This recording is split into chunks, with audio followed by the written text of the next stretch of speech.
Before the Category 4 hurricane swallowed the entire coastline, my two sons didn't hesitate. They locked the doors from the outside, cut off all the power, and left me trapped inside with my dog, then said, "Stay and guard the house. Otherwise, the storm will take everything." For 48 hours, I sat in complete darkness. I still don't know how to describe the horror of that storm. When they came back, not a single question about me. The first thing they asked was whether the house was damaged, and in that moment I understood my value was less than the house. I appreciate you being here with me. One small thing before we start, drop a comment and tell me, have you ever trusted someone with everything only to find out they were working against you, yes or no? I read every one.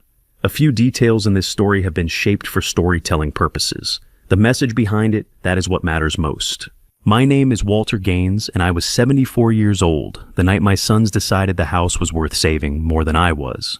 I sat in the hallway closet of my own oceanfront home with my back against the wall and my knees drawn up like a child. Biscuit, my 8-year-old golden retriever, who had been Dorothy's dog, first pressed her graying muzzle into my ribs as if she could hold the roof down by staying close enough, as she was shaking. So was the house.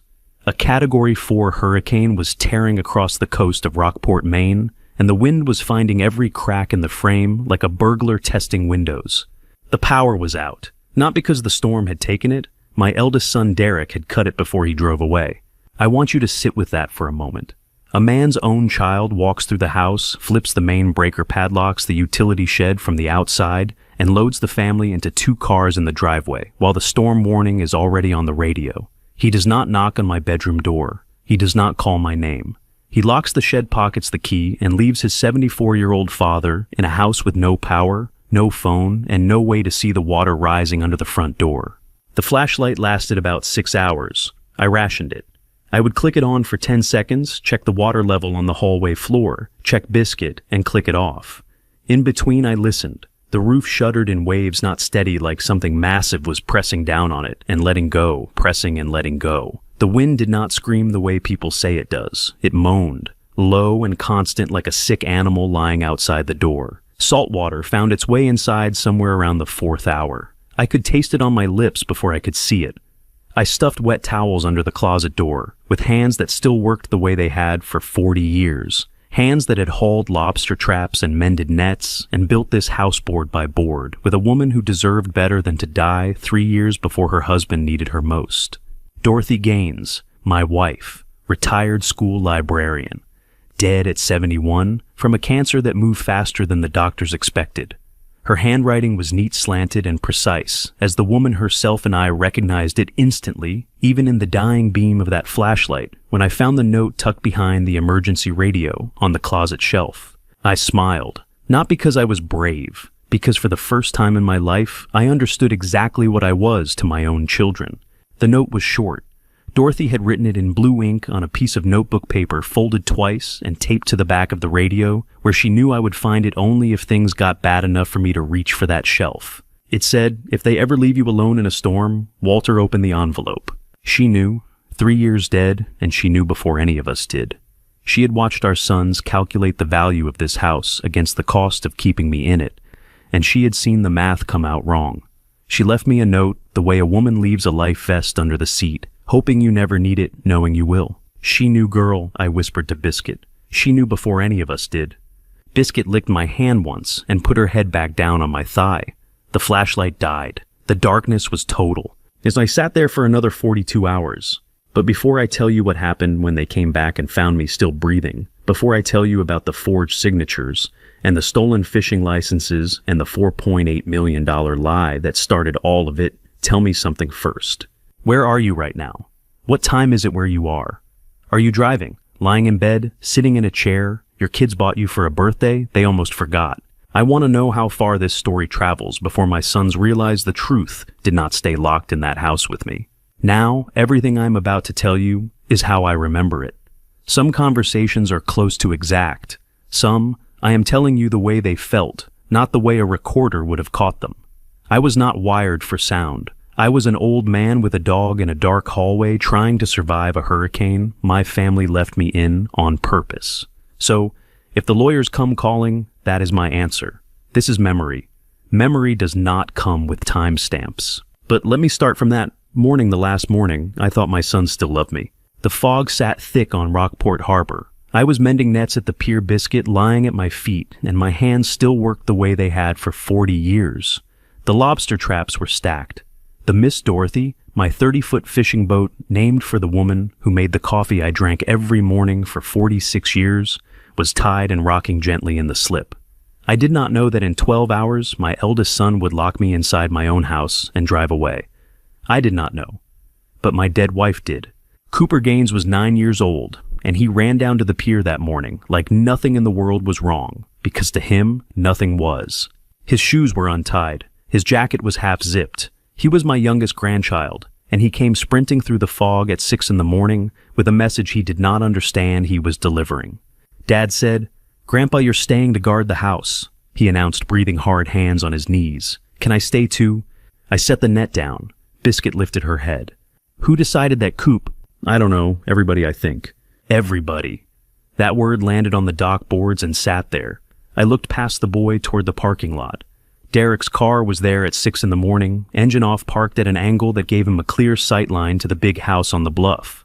My eldest son, Derek Gaines, 48 years old, a beachfront resort broker who had closed more coastal property deals than most agents managed in a career, was sitting behind the wheel, staring at my home with his phone pressed to his ear. Derek did not wake before 8. He did not come to the harbor, and he did not park where he could watch the house unless the house was already on his mind. I sent Cooper back up the hill with a granola bar and a lie about the fog being too thick to fish. Then I sat on the pier and finished the net, because a man who changes his routine is a man who shows his hand. By noon, the fog had burned off, and the storm warning was on every channel. The family gathered in the big house living room, all of them. Derek stood by the coffee table with documents already arranged in front of him, the way he arranged things at closings. Renee Prescott Gaines, his wife 45, a coastal resort consultant who could appraise a room's resale value before she finished crossing its threshold, had already packed 3 cars and booked the Inland Hotel the day before. She sat on the arm of the sofa, with her phone out scrolling through evacuation routes she had screenshotted that morning. Curtis Gaines, my younger son, 44, who managed daily operations at Harborside Marina, with the cautious posture of a man always bracing for someone else's storm, stood near the back door and said nothing. He had his hands in his pockets. He looked at the floor. "Dad, if you stay, we don't have to worry about the house," Derek said. His voice was reasonable. His tone was the one he used on clients who were about to sign something they had not fully read. "Hotels are booked solid anyway. Have you ever sat in a room full of people who love you and realized not one of them is going to say your name? Not to ask how you feel, not to ask what you want, just your name spoken out loud to prove they remember you are a person in the room and not a piece of furniture they are deciding whether to leave behind. Nobody asked me. Nobody said, "Walter, what do you think?" Nobody said, "Dad, are you sure?" The decision had been made before I walked through the door. Cooper had confirmed that at 6 in the morning. This meeting was not a discussion. It was a notification. I looked at Derek's phone on the coffee table. The screen was still lit. It showed a professional coastal broker weather application with Category 4 storm projections dated 2 days earlier. He had known the severity for 48 hours. He had known, and he had packed, and he had told his 9-year-old son that Grandpa was staying before he told Grandpa. By 4 in the afternoon, 3 cars idled in the driveway. The suitcases were loaded. The hotel was confirmed. Patty Ballard Gaines, Curtis's wife.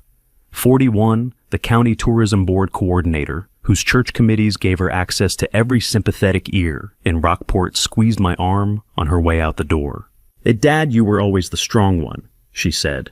She said it the way people say grace before a meal they did not cook. Automatic, practiced, already moving toward the next thing.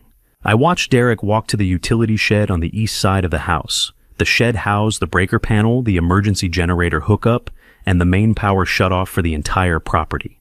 He opened the shed door, stepped inside for about 30 seconds, and came back out carrying nothing. Then he closed the door and fastened a padlock through the hasp. The padlock was new, still had the price sticker on it.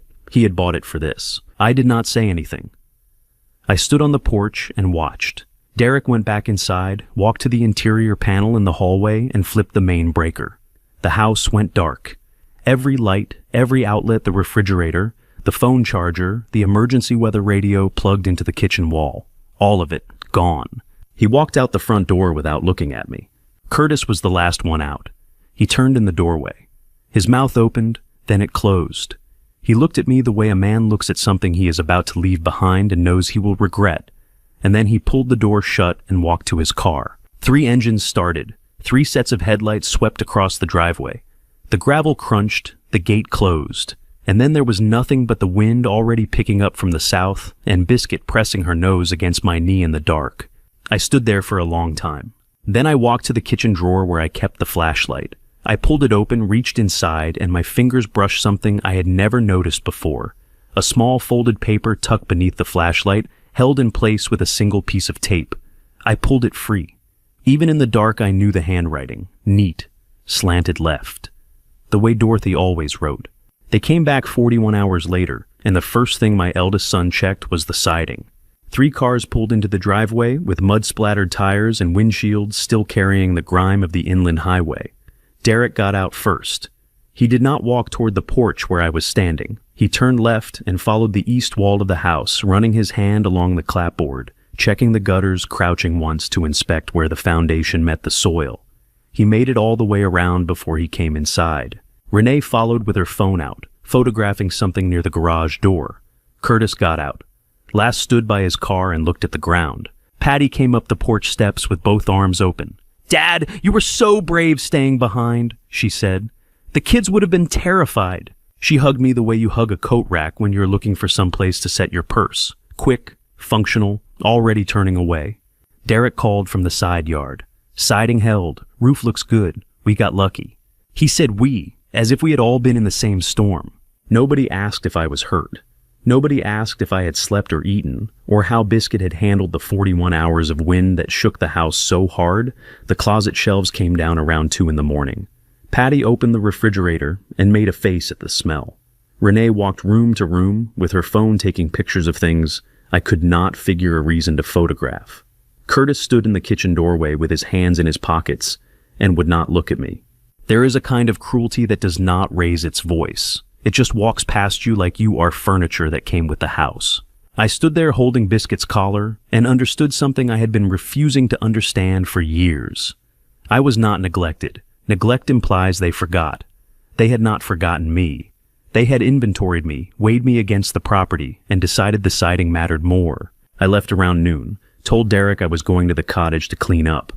He nodded without looking away from his phone. Nobody offered to drive me. Nobody asked if the cottage had power. I walked the quarter-mile with Biscuit on her leash, and the sealed envelope from the kitchen drawer inside my coat pocket pressed against my chest, like a second heartbeat. The cottage was cold. The power had come back on its own sometime during the night. I fed Biscuit-made coffee I would not finish and sat down at the kitchen table beneath the wedding photo. Dorothy and I took in 1977. She was 24 in that picture. I was 27. We looked like 2 people who believed the world would treat them fairly. And for a long time it did. I opened the envelope. 2 pages, cream-colored paper. Neat handwriting slanted, left the way she always wrote. No date, but I knew when she had written it. The paper smelled faintly of lavender hand cream, the kind she used during chemotherapy, when her skin cracked from the treatment. She wrote this in her last year. "Ella Walter, I already spoke to Helen Marsh. The house is yours alone. Don't sign anything. They will ask. They always plan to ask." I read that line 3 times. They always planned to ask. And then I understood. Dorothy did not write this letter because she was afraid of dying. She wrote it because she was afraid of what would happen to me after she did. The second paragraph was harder. "I am sorry I never told you this while I could hold your hand. But you would have defended them. You always do. You would have said Derek is just ambitious and Curtis is just quiet and the girls are just adjusting. You would have made excuses for them until the excuses cost you the house, the boat, and the licenses. I could not let that happen." She drove herself to that lawyer's office, between chemo sessions, without telling me. She sat across from a woman I had never met, and laid out the legal structure that would protect me from my own children, because she knew I would not believe her if she said it out loud. She knew I would argue. She knew I would say the boys would never do that. And she knew with the certainty of a woman who had watched this family longer and more carefully than I had that they absolutely would. The letter ended with a phone number. Written in blue ink circled once. Beneath it in smaller letters, Helen will know what to do. Call her when you are ready. You will know when. I sat at that table for a long time. Biscuit put her head on my knee. The coffee went cold. The wedding photo on the wall showed a woman smiling at a man she loved enough to protect from the worst thing she ever learned about their children. Then I picked up the phone and dialed the number at the bottom of the page. It rang twice. "Mr. Gaines, I've been expecting this call," the woman said. Her voice was steady and unhurried, the way people sound when they have rehearsed patience for years. "Your wife told me you'd reach out after a storm." Helen Marsh was 58 years old, a maritime attorney whose small office overlooked Rockport Harbor. She had been Dorothy's quiet confidant through the last year of her life. She had drawn up documents I had never seen, filed protections I did not know existed, and waited 3 years for a phone call from a man whose dead wife knew him better than he knew himself. "Mrs. Marsh," I said, "I think my sons are trying to take my house." "I know," she said. "Dorothy told me, and she made sure they can't." "Do you know the exact moment your own child started calculating your worth?" Helen's words were still ringing in my ears that afternoon. Dorothy had told her everything built a wall of legal paper between my sons and my home, and never said a word to me while she was alive. I sat at the cottage table with the letter in my hand and tried to understand how I had missed it. But that was the wrong question. The right question was when it started. I know the answer. It started at dinner in 2019. Dorothy was still alive then. She had been diagnosed the year before, but was between treatments, and she insisted on cooking that Sunday, like nothing had changed. Pot roast with rosemary. The whole family around the big table. Derek brought wine. Curtis brought the kids. For about an hour it felt like the family we used to be. Then Derek leaned back in his chair and said it. "Let me handle the license renewal this season, Dad. Save you the paperwork. I know the forms." He said it the way you offer to carry someone's groceries.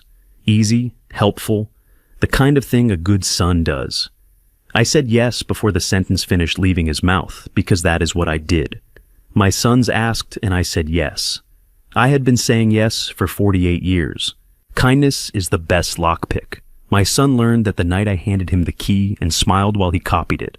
Dorothy did not say anything at the table. She cleared the plates. She served the coffee. She hugged the grandchildren goodnight.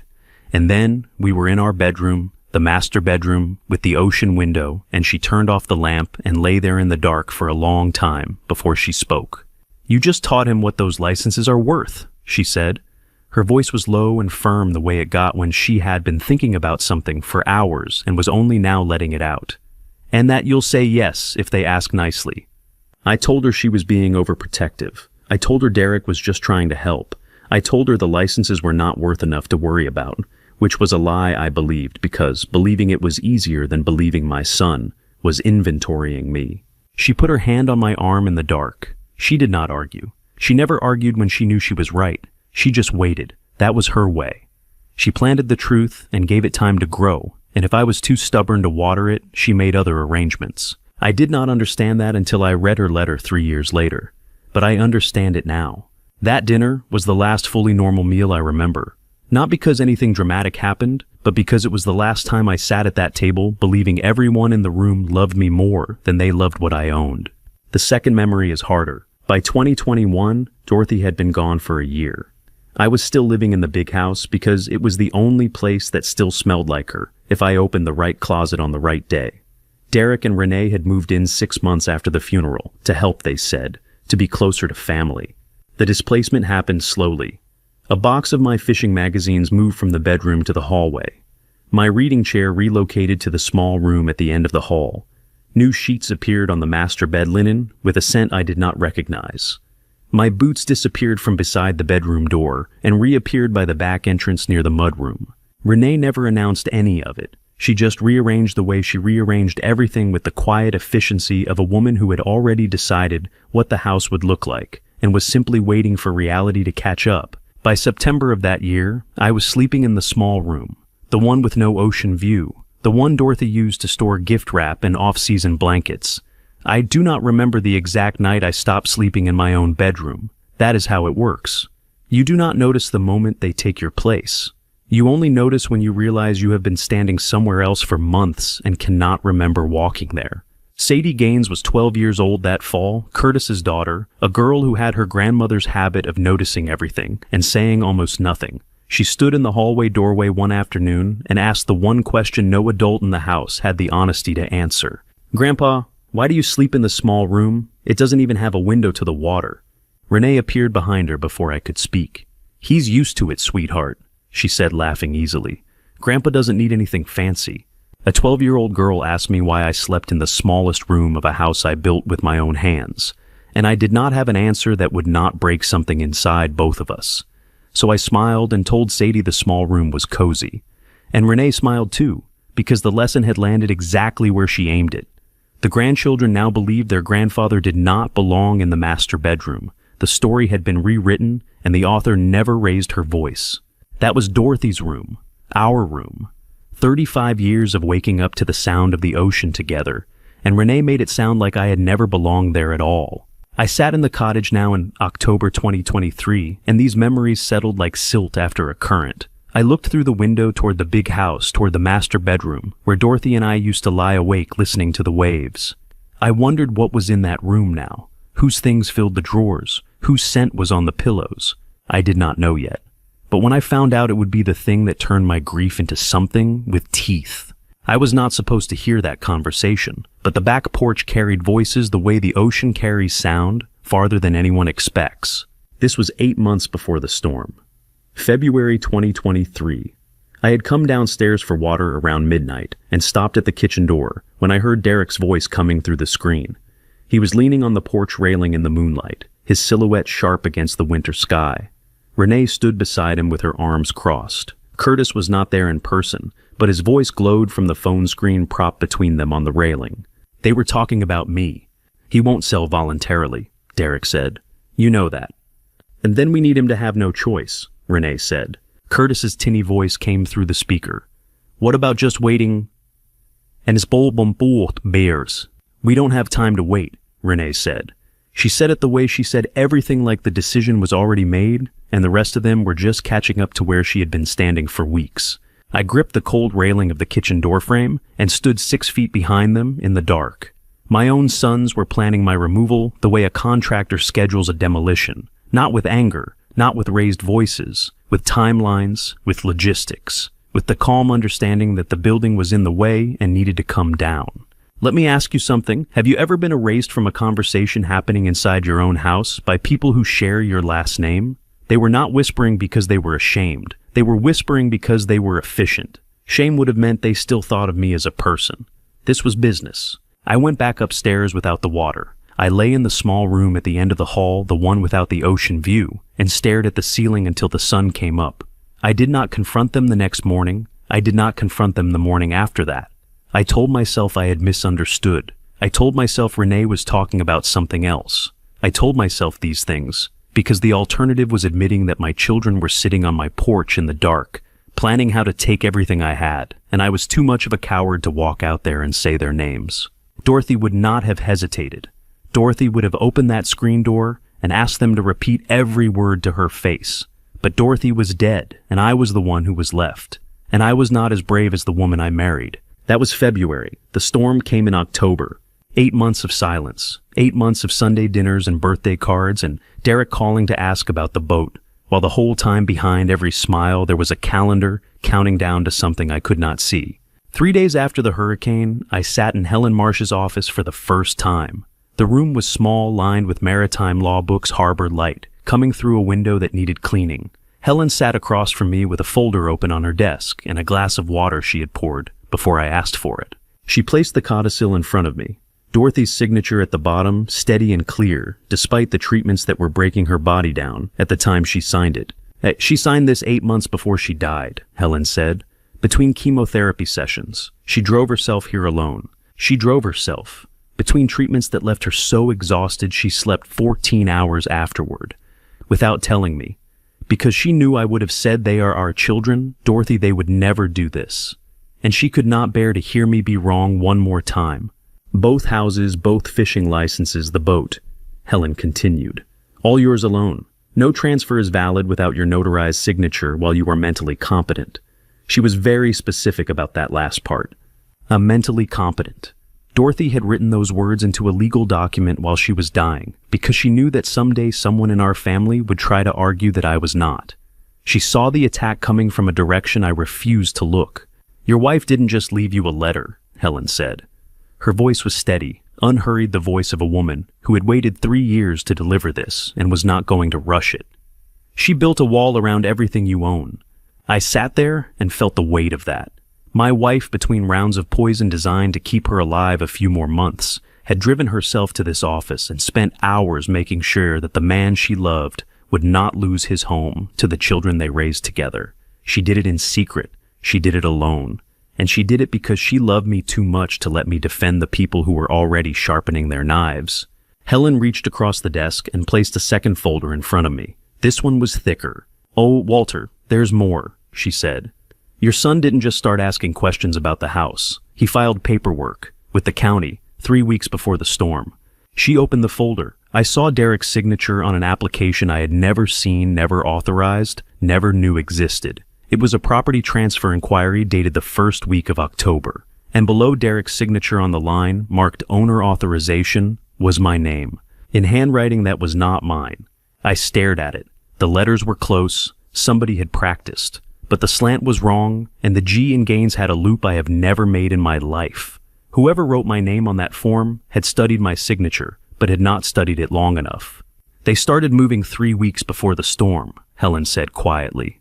3 weeks, the porch conversation in February, the county paperwork in October, the padlocked breaker shed, the cars driving away. None of it was impulsive. All of it was scheduled, and the storm was not the beginning. It was the deadline. My eldest son sat across from me 1 week after the storm and offered to buy my house for less than the cost of the land it stood on. And he did it with a smile. The forged signature was still sitting in Helen's office. The county paperwork was still open on her desk. And here was Derek in the living room of the house I built with a fresh folder of documents fanned across the coffee table like a hand of cards he expected to win with. Renee had made coffee. That was the first sign this was rehearsed. Renee did not make coffee for me. She made coffee for closings. She had set 2 mugs on the table, arranged the paperwork at an angle I could read from my chair, and positioned herself on the arm of the sofa where she could watch my face while Derek delivered the pitch. $480,000, Dad, Derek said. He leaned forward with his elbows on his knees, the posture he used when he wanted to look earnest. "That's every dollar we can scrape together. This is a real sacrifice for the family. $480,000 for a house and land worth 10 times that. For 40 years of my life on that coastline. That is $12,000 a year, which is less than I spend on bait." Renee tilted her head. "We just want to keep it in the family, Walter," she said. That's what Dorothy would have wanted. She used my wife's name the way a locksmith uses a pick, inserting it into the conversation at the precise angle that would make the thing she wanted open up. Dorothy would not have wanted any of this. Dorothy saw it coming and spent her dying months making sure it could not happen. But Renee did not know about the codicil. She did not know about Helen. She did not know that the woman whose name she was borrowing had already outmaneuvered her from beyond the grave. I kept my hands on my knees. I did not pick up the coffee. I did not touch the documents. "Let me think about it," I said. Derek smiled. He thought he had won. He thought his 74-year-old father had just folded the way old men fold when their children sit them down with paperwork and speak slowly. He reached across and squeezed my arm the way Patty had squeezed it the day they drove away from the hurricane. Practiced warmth, functional affection, the gesture of a man who had already moved on to the next step in his head. I went home to the cottage and sat with Biscuit and did not think about the offer. I thought about the woman at the Harbor Cafe. She had appeared about 3 weeks before the storm. Sat down next to me 2 mornings in a row at the counter, ordered black coffee, and started talking. Nothing suspicious at first. Weather, fishing season, how long I had lived in Rockport. But by the 3rd morning, the questions had edges. How many bedrooms in the big house? Whether the lot went all the way to the water? What the ocean view looked like from the 2nd floor? How many questions does a stranger have to ask you about your own home before you realize they are not making conversation? They are taking inventory. I did not think much of it at the time. People asked about oceanfront property in Maine the way they asked about the weather. It was small talk with a price tag. But I remembered her face. And 2 days after Derek's offer, I saw it again. I was walking past Derek's real estate office on Main Street. The autumn light was sharp and low, the kind that turns every storefront window into a mirror. The door opened and a woman stepped out holding a folder against her chest. The logo on the folder was visible from 20 feet away, a coastal appraisal company, the name printed in blue above a wave graphic. Sylvia Townsend, 52 years old.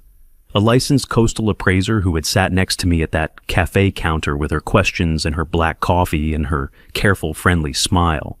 She looked up.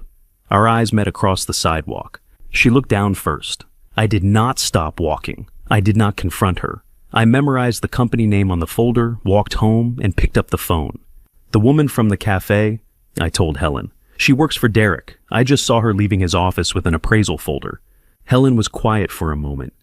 Don't approach her. Let me find out what she filed. If it's what I think it is, we'll need her later. I hung up and sat at the kitchen table. 3 mornings, that woman had sat next to me. 3 mornings of questions I thought were friendly. She had been measuring my house with conversation, calculating square footage from the way I described the rooms, estimating the lot value from the way I talked about the tide line. And I had answered every question because I thought she was being kind. That is what they count on, that men my age will mistake surveillance for friendliness, that we will hand over the blueprints of our lives to anyone who asks nicely enough, because we grew up in a time when people asked questions because they were interested, not because they were building a file. Helen called back that evening. Her voice was different, tighter, more controlled. Well, Walter, that appraisal company doesn't just do property valuations, she said. They also do cognitive competency assessments for guardianship filings. I sat down. Your son didn't hire her to price the house, Helen said. He hired her to price you. The room was very quiet after that. Biscuit was asleep on the rug. The harbor light was fading through the cottage window. And I understood finally completely what my son had been building since February. Not just a case for the house, a case against my mind. A paper trail that would end with a judge deciding I was no longer competent to own what I had spent my life earning. She was already sitting at our usual table when I arrived, but this time she did not ask a single question about the house. Sylvia Townsend had her hands wrapped around a coffee mug she was not drinking from. The appraisal folder sat on the table between us, like evidence at a trial neither of us had asked for. The harbor boats creaked outside the window. She would not look at me until I sat down. I had spent the night after Helen's call staring at the cottage ceiling, trying to understand the shape of what my son was building. Now the woman who had helped him build it was going to fill in the pieces. He paid me $3,500 for the valuation, Sylvia said. Her voice dropped when she reached the next part. The way voices drop when people know they are saying something that cannot be taken back. But the email instructions included a second deliverable, a behavioral observation report noting possible cognitive decline in the homeowner. I didn't know that when I took the job. If stas pasa for tu, I let that sentence sit between us. Cognitive decline. My son had hired a stranger to sit next to me at a coffee counter, ask me questions about my own home, and then write a professional report suggesting I was losing my mind. Every conversation we'd had, the lot sizes. The ocean views, the room counts was not small talk. It was a clinical assessment dressed in friendliness. He's building a guardianship case, Mr. Gaines, Sylvia said. That's what the cognitive decline report is for. If a judge grants it, your son becomes your legal decision maker. He signs for you. He sells for you. You don't get a vote. Did you send the report? I asked. Not yet, but they're expecting it by Friday. They were not just trying to take my house. They were trying to take my mind, or at least convince a judge I had already lost it. Every piece of the plan connected now. The lowball offer was not meant to succeed. It was meant to be refused. And when I refused it, Derek would file the guardianship petition attached Sylvia's report and argue that my refusal to sell a multi-million-dollar property for a fraction of its value was proof that I could no longer make sound financial decisions. The refusal was the evidence. He had designed the trap so that saying no was the thing that would destroy me. I thanked Sylvia. She looked like she wanted to say more, but could not find the words. I left my coffee untouched on the table and walked out into the October air. That afternoon, I used my spare key to enter the big house. The family was away, Derek at his office, Renee at some showing Curtis at the marina. The house was quiet in a way that felt staged like a museum after closing. I walked through the kitchen, past the living room, where Derek had made his offer down the hallway to the master bedroom. I had not been inside that room in over 2 years, not since the months after Dorothy died, when Renee's gradual rearrangement had pushed me down the hall and into the small room. I had avoided the door the way you avoid places that hold too much of someone you have lost.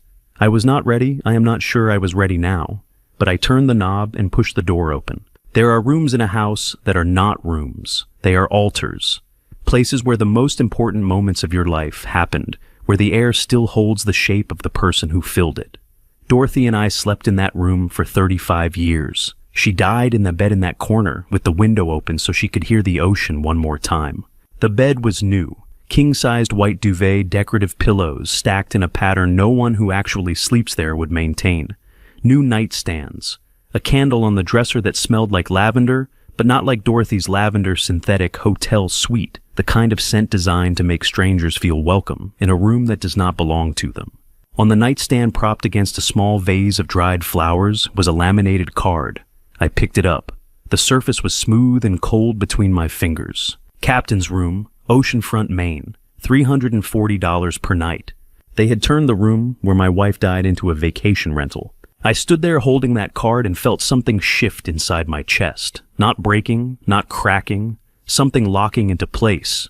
The grief I had been carrying for 3 years, the soft, shapeless weight of missing Dorothy, hardened into something with edges.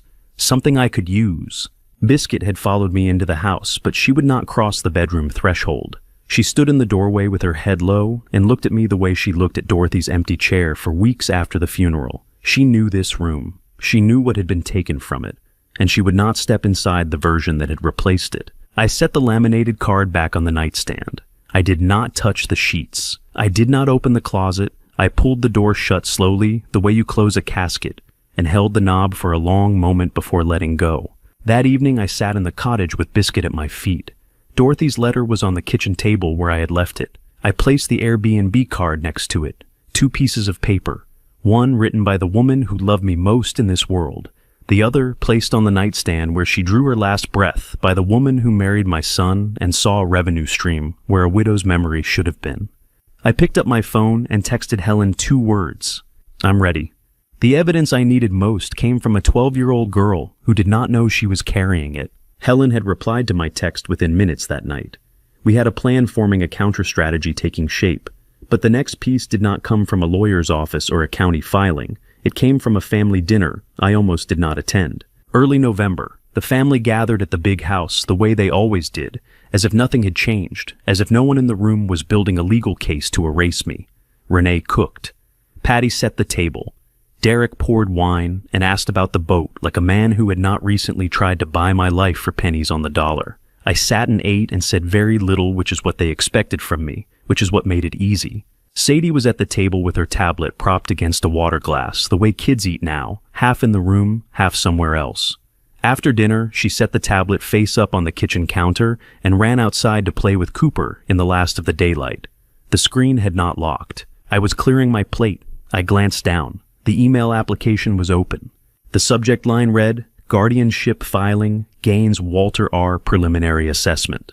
My full name, my middle initial, a case number. My own son had given me a case number. I did not pick up the tablet. I leaned over it just long enough to read 3 lines of the email chain. The sender was a Portland attorney I had never heard of. The phrases were clinical and precise. Diminished capacity, asset protection transfer, behavioral observations consistent with early cognitive decline. Diminished capacity. That is what my son wrote about me in an email to a lawyer I had never met. Diminished capacity, as if 40 years of reading tides and pulling traps before dawn were the work of a man who could not think straight. As if navigating a 30-foot boat through fog and current required less mental sharpness than filling out the paperwork to take someone's home. I set the tablet face down exactly where Sadie had left it. I finished clearing the dishes. I said goodnight to the family with the same voice I always used. Then I walked to my car, pulled out of the driveway, and called Helen before I reached the main road. They filed the paperwork, I said. I saw it on Sadie's tablet, a Portland lawyer, guardianship. Did they see you read it? No, I put it back exactly where it was. Good, Helen said. Don't change anything. Don't act differently. Let them think you don't know. I drove home in the dark and did not sleep. The next morning I was sitting in Dr. Alma Cho's office. She was 55 years old, had been my physician for 22 years, and could recite my blood pressure history from memory. She closed the office door and told me to sit down, and I knew from the way she said it that this was not a routine visit. "Your son came in last Tuesday," she said. Her voice was steady, clinical, the voice she used when she was delivering difficult news and wanted the facts to land without distortion. He wanted me to sign a form confirming early signs of cognitive decline, based on his wife's observations, not mine. She paused to let that settle.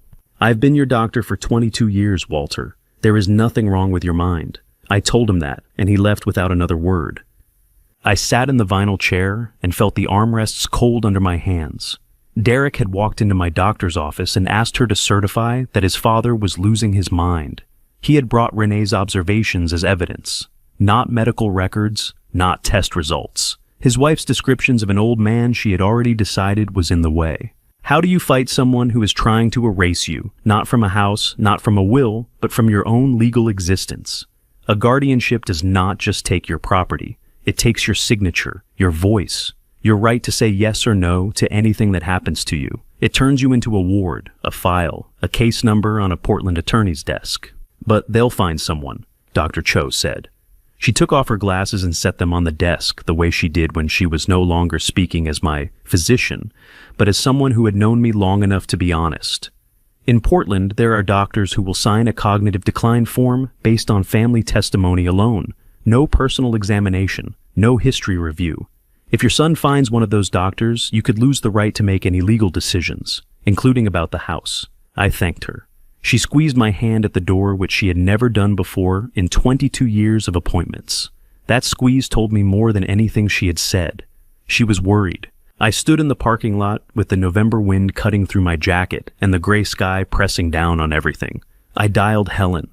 "They're looking for a doctor in Portland," I said. "One who will sign without seeing me."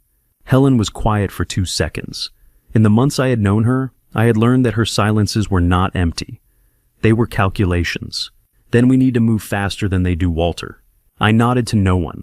The wind pulled at my collar.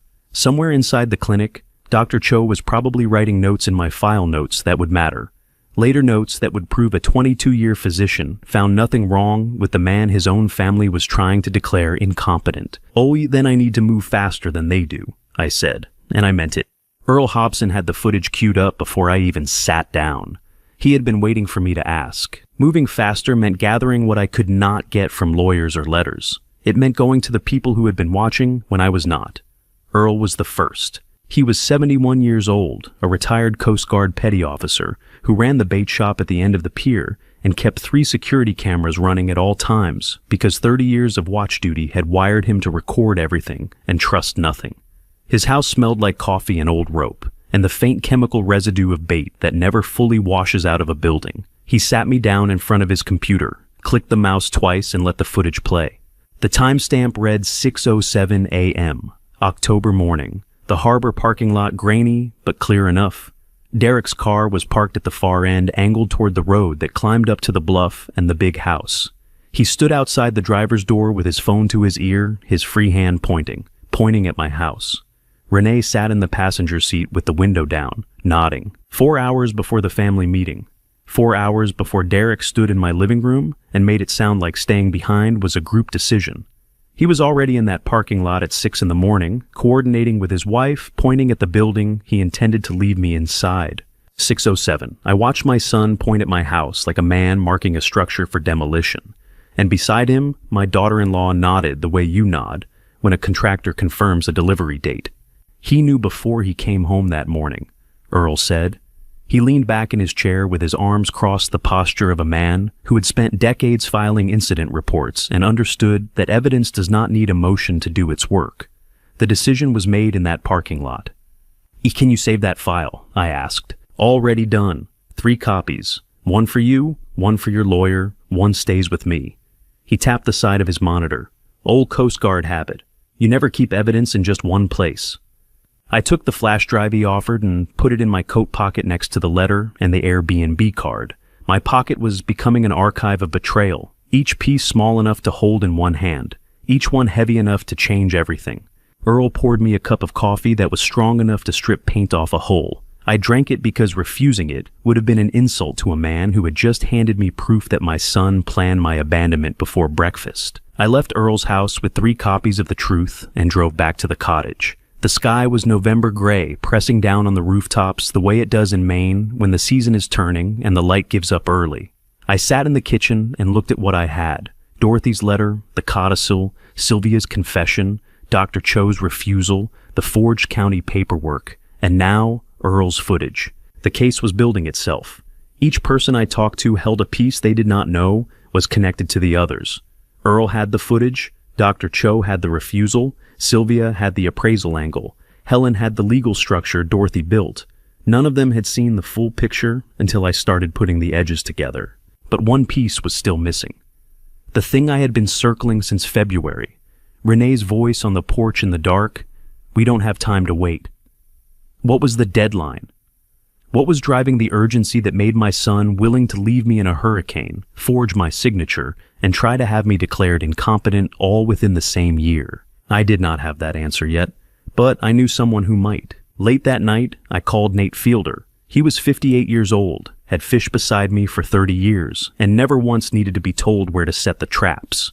He answered on the first ring. I told him everything, from the beginning. The storm, the locked shed, the darkness, Dorothy's letter, the codicil, the lowball offer, Sylvia and the guardianship filing, the Airbnb card in the room where my wife died, Dr. Cho's warning, Earl's footage, all of it. I talked for close to an hour, and he did not interrupt once.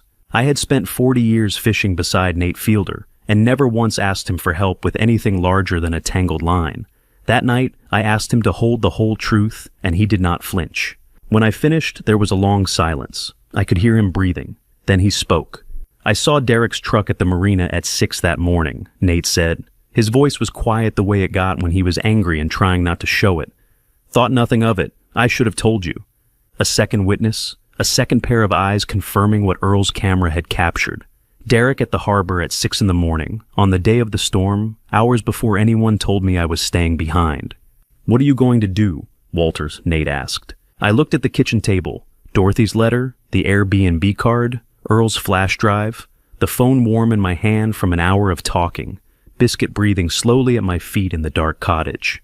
Everything she told me to do, I said. I hung up and sat there for a long time. I had the letter, the codicil, the footage, a witness, a lawyer. But I did not yet have the one thing that would explain why Derek could not wait. The hidden engine behind all of it. Renee's words from the porch still hung in the air like a question without an answer. We don't have time to wait. Tomorrow I would find out why. Harlan Voss was 79 years old and remembered everything, including things my own son hoped the whole town had forgotten. The answer to Renee's deadline was not in a lawyer's office or a county filing. It was in a rope-filled shed at the old harbor, told by a man who had fished these waters longer than anyone alive. Harlan had wanted that 4-acre parcel himself 38 years ago. He told me that straight out leaning against the doorframe of his shed with his arms folded across a chest that still looked like it could haul a 100-pound trap. He was not a hospitality man. He did not offer coffee. He offered the truth which was more useful. A Boston family wanted your land before you bought it, Harlan said. His voice was slow and deliberate, the voice of a man who had spent decades making decisions on open water and never learned to rush. 38 years ago, you got there 1 week ahead of them. They offered your father double. He turned them down because he liked you more than he liked money. I knew that part. My father had told me the story once the year before he died. What I did not know was what came next.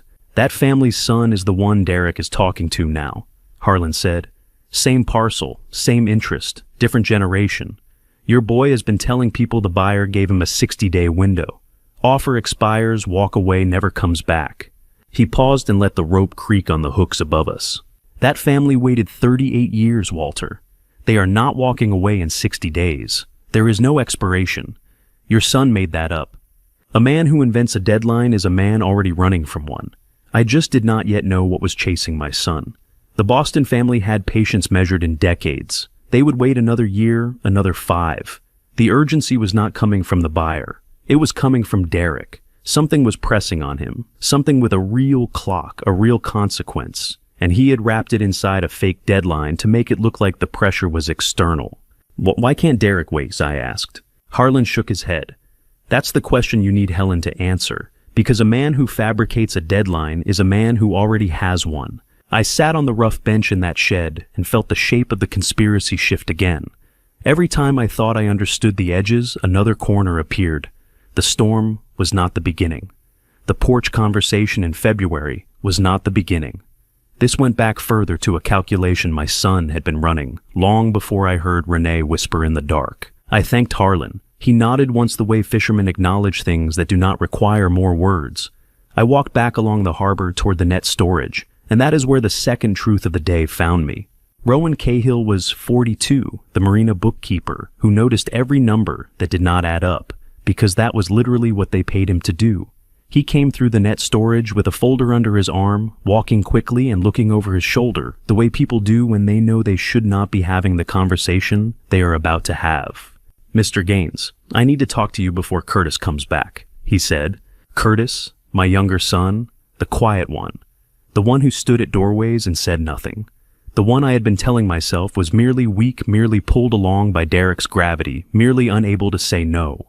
"Your son Curtis transferred $47,000 from the Marina Operations account to an LLC registered in Delaware," Rowan said. He opened the folder and held it so I could see the wire transfer record. Curtis's signature was at the bottom, clear and steady. 3 weeks before the storm, his signature is on the wire. $47,000, a Delaware LLC. 3 weeks before the storm. My younger son had not been dragged into this. He had bought a seat at the table. "Does Curtis know you're telling me?" I asked. "He thinks I'm on vacation this week," Rowan said. "I came back early because the numbers were keeping me up at night. That transfer went through an account I reconcile every month. It was hidden in a line item labeled maintenance supplies. $47,000 in maintenance supplies, Mr. Gaines. That's not a mop and bucket." I had told myself Curtis was passive, that he followed Derek the way a smaller boat follows the wake of a larger one, not by choice but by current. I had believed that because believing it let me keep one son in the category of redeemable. But weak men do not open LLCs in states they have never visited. Weak men do not sign wire transfers and bury them inside maintenance budgets. Curtis had done the math, signed the paper, and moved the money. That is not weakness. That is participation. I took the folder. Rowan nodded and walked back through the net storage without another word. The harbor gulls circled overhead in the November gray, indifferent to the wreckage assembling itself below them. I drove home with the folder on the passenger seat and the steering wheel cold under my palms. 2 new truths stacked on top of every truth that came before. Derek's deadline was fabricated, but his desperation was real. Curtis was not a bystander. He was invested literally. I pulled into the cottage driveway, left the engine running, and called Helen. "I need to know what Derek owes, and to whom," I said. "Because everyone around him is moving like a man who is about to lose everything." Helen was quiet for a moment. When she spoke, her voice had that tightness I had learned to recognize the sound of a lawyer who has found something she was not expecting to find.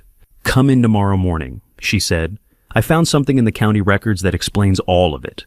Helen had 2 folders on her desk that morning, one she expected to show me, and one she wished she did not have to. I had driven to her office before the sun cleared the tree line, the way you drive to an appointment you have been dreading and needing in equal measure. She told me on the phone she had found something in the county records. Now she was going to show me what it was. The first folder was thin. She opened it and placed a single document in front of me. It was an application to transfer my Zone A commercial fishing license to an LLC I had never heard of. At the bottom, on the line, marked owner authorization, was a signature that was supposed to be mine. It was not mine. "Is that your handwriting?" Helen asked. She already knew the answer. She was asking for the record. "No," I said. "That is not my handwriting." The signature was close. Whoever wrote it had studied the way I make my letters, but the slant was the same wrong slant I had seen on the county paperwork weeks earlier. The G in my last name had that loop again, the loop I have never made in my life. My son had practiced my name, and he had practiced it enough to fool a clerk, but not enough to fool the man who actually writes it. "Then this isn't just about the house anymore, Walter," Helen said. She took off her glasses and set them on the desk. "He forged your signature on a federal fishing license. That's a federal crime. My son forged my name. He sat somewhere at a desk at a kitchen table in the front seat of his car, and he practiced writing my signature until it looked close enough to send to a government office. That takes patience. That takes repetition. That takes a kind of coldness I had never imagined living inside my own blood. You do not forge your father's name by accident. You do it by deciding he is no longer your father. He is an obstacle, a line item, a signature you need on a form. Helen told me the application had landed on Commissioner Farley Knox's desk, but had not been approved. The signature looked wrong to Farley, and he had set it aside. That was the only reason my fishing license was still mine, because a county commissioner trusted his eyes more than the paperwork. That afternoon, I drove to the county administration building in Rockland. The hallways smelled like floor wax and recycled air. Commissioner Farley Knox was 63 years old, had chaired the Commercial Fishing License Board for over a decade, and still remembered the night I hauled his sinking vessel to shore in a nor'easter 20 years ago. He sat across from me in his office under fluorescent lights and placed the forged application between us on the desk. 3 years ago, your son tried to transfer that small coastal plot to another LLC, Farley said. He turned the application over in his weathered hands like a man handling something he wished he had never received. Different company name, same structure. I rejected it for missing paperwork. I should have told you then. I'm sorry, Walter. 3 years. He had been doing this for 3 years. While I cooked him dinner, while I taught his son to bait a hook, while I sat in the small room they had moved me to and told myself things would get better. Derek was filing paperwork to take everything I owned, one attempt at a time, one forged signature at a time, testing the system the way a man tests a lock, applying pressure at different points until something gives. How many times has he done this? I asked. Twice that I know of, Farley said, but I only see what comes through my office. Twice through his office. The fishing license was a third. The county property transfer Helen had shown me weeks ago was a fourth, and those were only the ones we had found. The thought of what we had not found sat in my stomach like a stone. Don't approve anything with my name on it until I stand in front of you and confirm it myself, I said. Anything. Farley nodded. He wrote a note on a yellow pad and initialed it. That note in a county commissioner's handwriting would matter later, but I did not know that yet. I drove back to Helen's office as the afternoon light faded. She had spent the hours while I was gone, spreading every document we had across her desk. The forged license application, the prior land transfer attempt, the guardianship filing from the Portland attorney, Earl's camera footage on a flash drive, the wire transfer record Rowan had given me, the codicil Dorothy signed between chemotherapy sessions, all of it arranged in chronological order, covering every inch of the desk. She looked at me when I walked in. There's one piece left, she said. The reason he can't wait. She opened the second folder, the one she wished she did not have to show me. She slid a single page across the desk. It was a loan document, 11 years old. A resort development project that had failed before the first foundation was poured. The borrower was an LLC with Derek's name on the articles. The amount was $420,000. The loan had defaulted been sold to a professional debt collection firm, and the new creditor had recently located the guarantor listed on the original paperwork. The guarantor's name was mine. In handwriting, that was not. $420,000. 11 years ago, my son had borrowed nearly $500,000 for a project that never existed and signed my name as the man who would pay if he could not. The debt had been wandering through the collection system for over a decade, and it had finally found its way home. That's why he can't wait, Helen said quietly. He has 90 days before they file criminal forgery charges. The clock started 3 months ago. The loan was 11 years old, and the debt was mine in name only, but the consequences were about to become very real. Helen had laid it out the night before, but sitting in her office the next morning with the document in front of me, I needed to hear it again. Not because I did not understand, because understanding it required accepting something about my son that I had spent a lifetime refusing to see. The resort project never broke ground, Helen said. She had the full file now pulled from court records and debt transfer documents she had spent the night tracing. The LLC folded within a year. The loan defaulted. It sat in a collection pool for nearly a decade, bought and sold twice until a new firm acquired it and started tracking down the guarantor. And the guarantor is me. Your name. Your forged signature. The collection firm doesn't know it's forged, they just know you're listed. Derek has 90 days from the date of notice to repay before they escalate to criminal forgery charges against whoever signed the original. The storm, the guardianship, the fishing license, the lowball offer, the staged bedroom. All of it, every piece connected to a single loan taken out when I was 63 years old, and did not know my name was being written on a document I would not see for over a decade. So the hurricane, the guardianship filing the forged license, all of it was because of this loan? I asked. All of it, Helen said. He needs to sell your property fast enough to cover the debt before the collection firm files.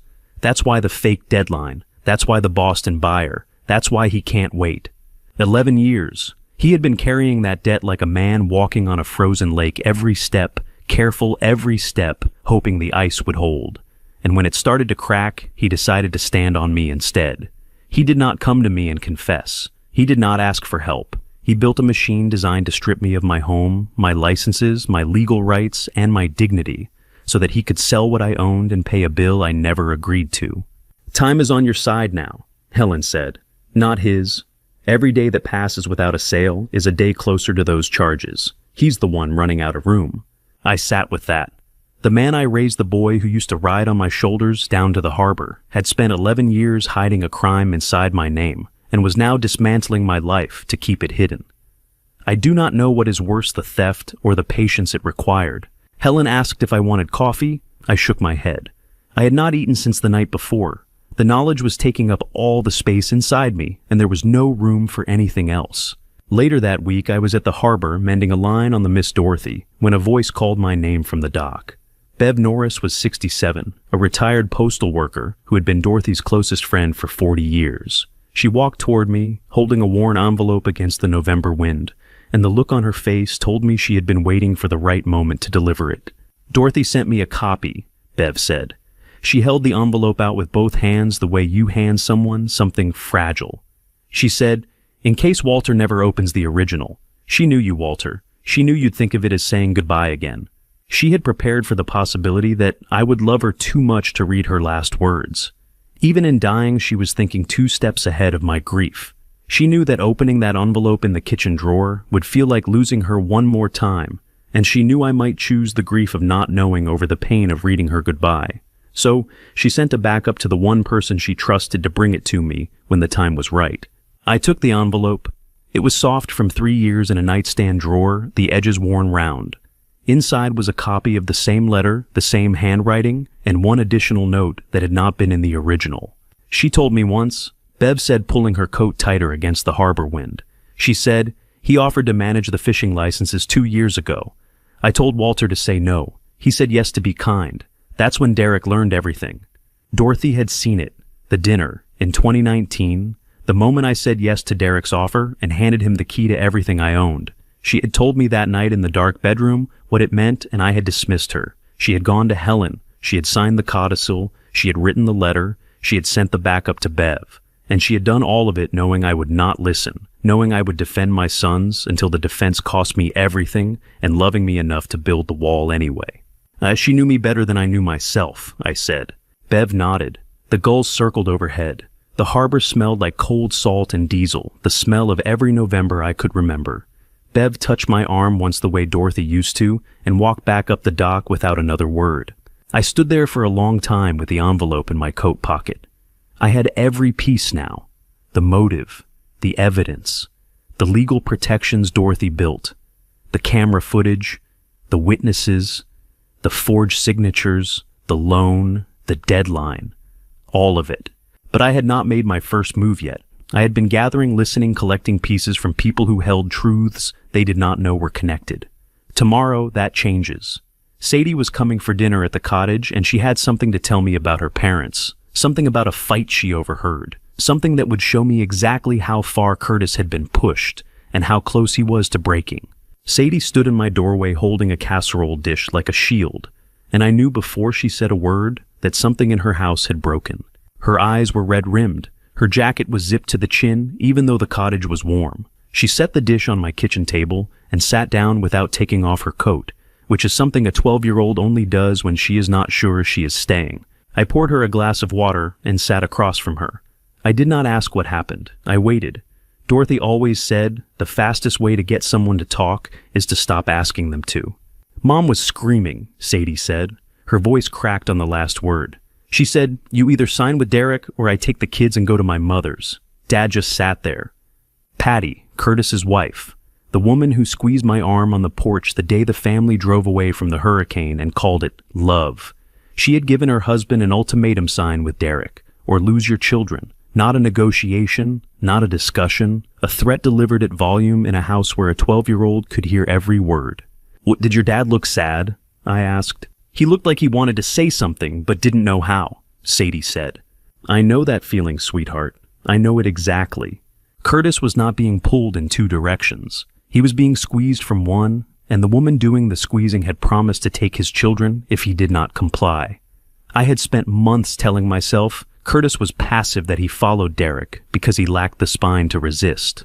But Patty's ultimatum changed the picture. Curtis was not weak by nature. He was being hollowed out by a woman who had turned their marriage into a lever and their children into the fulcrum. I made Sadie a plate from the casserole she brought. She barely ate. I told her she could come to the cottage any time, no reason needed, no questions asked. She nodded and left. An hour later, looking slightly less like a girl carrying a weight she should never have been handed. The following Sunday, I went to Rockport Community Church. I arrived early, sat through the service, and stayed after. Not because I needed the sermon, because I needed to see who Patty was talking to. Pastor Glenn Whitfield was 61 years old and had led this church for 19 years. He knew every family in the congregation. He had officiated Dorothy's funeral. He had shaken my hand every Sunday for as long as I could remember, and never once looked at me like a man who was losing his mind. You want to know what betrayal sounds like in a church hallway? It sounds like concern. It sounds like a woman lowering her voice and saying she is worried. The organ postlude was still playing when I walked toward the fellowship hall to get coffee. I turned the corner and stopped. Patty was standing in the hallway with the pastor. Her back to me, her voice pitched at that careful frequency people use when they want to sound compassionate while doing something cruel. "I'm worried about Walter Pastor," she said. "He's been acting strangely since the storm, making threats, refusing to talk to the family. We don't know what to do." The pastor's face was creased with concern. He nodded slowly. "That doesn't sound like the Walter I know," he said. "Has anyone spoken to his doctor?" "We're trying," Patty said, "but he won't listen to any of us." She was building a case, not in a courtroom, in a congregation.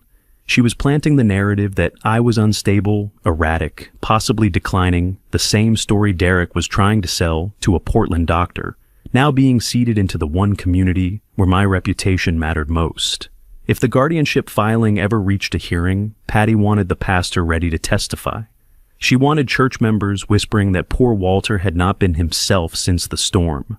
She was constructing a reputation in reverse, starting with the conclusion and building the evidence backward. And she had no idea I was standing 12 feet behind her. I did not step forward. I did not confront her. I stood in the dim hallway under the fluorescent lights and let her finish. I watched the pastor nod. I watched Patty touch his arm, the way she touched mine on the porch that practiced purposeful warmth, that meant nothing and accomplished everything. And then I looked up. Above the cork fellowship board mounted near the ceiling, where most people never think to look, was a small black security camera. A red light blinked once. I left the church without speaking to anyone. I walked across the parking lot in the November cold, found the payphone outside the gas station on Harbor Street, dropped in a quarter, and dialed Helen. She picked up on the second ring. "Patty is at the church," I said. "She just told Pastor Whitfield that I've been acting erratically since the storm, making threats, refusing family contact. She's building a character case through the congregation." I could hear Helen breathing, processing. "There's a security camera in the hallway," I said, "above the fellowship board. If it has audio, she just recorded herself building a defamation case on church property." Helen was quiet for 3 seconds. In the months I had known her, I had learned that her silences meant she was already 5 moves ahead. "If that camera has audio, we have everything we need from her," Helen said. "But I need you to do something else first. Derek just sent Curtis a text message. I have a screenshot. You need to see it before tomorrow morning." I hung up the payphone and stood in the parking lot. The church bells were still ringing behind me. The November air cut through my jacket. Inside that building, a woman I had welcomed into my family was telling a pastor I had known for 2 decades that I was losing my mind, and 12 feet above her head, a camera had been watching the whole time. The text came in at 6:47 in the morning on a Tuesday. The phone buzzed against the wooden nightstand and lit the cottage bedroom in that cold blue glow that means someone has decided your day for you before you have opened your eyes. Helen had warned me the night before that Derek sent Curtis something threatening, but this text was not to Curtis. This one was to me. Dad, the fishing board owes me a favor. Licenses can get complicated when the right people start asking questions about mental competency. Think about the offer. I read it twice. Then I screenshotted it, because a fisherman who has spent 40 years pulling traps knows that the thing you catch is only as valuable as the proof you kept it. I called Helen. She answered before the second ring. "Read it to me," she said, slowly. I read it. She was quiet for a long time. "Read it again." I read it again. "Good," she said. Her voice had that precision it took on when something had shifted in her favor, and she was already calculating how far the shift would carry. He put it in writing. That's extortion on top of forgery. Don't respond. Don't delete it. And Walter, don't smile yet. I was not smiling. I was sitting in the dark cottage holding a phone that contained a threat from my eldest son, a man who used to hold my hand crossing the street to the harbor when he was 4 years old.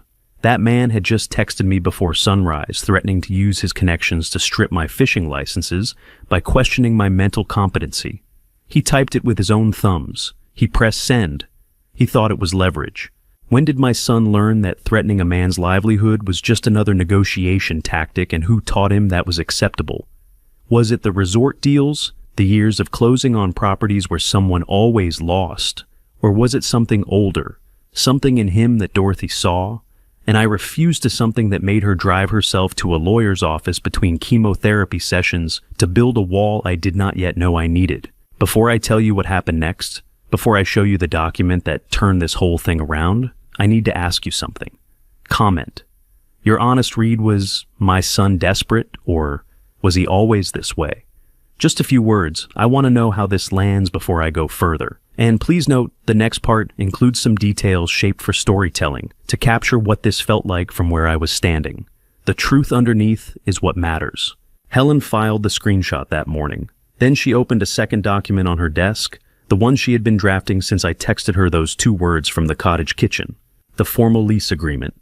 $3,800 a month, Helen said. She turned the document so I could read it. Market rate for a 4-bedroom oceanfront property. Only Derek and Curtis are named as tenants. Renee and Patty are not on this lease. She let that settle. If they want legal standing in that house, they'll have to ask their husbands why they don't have it.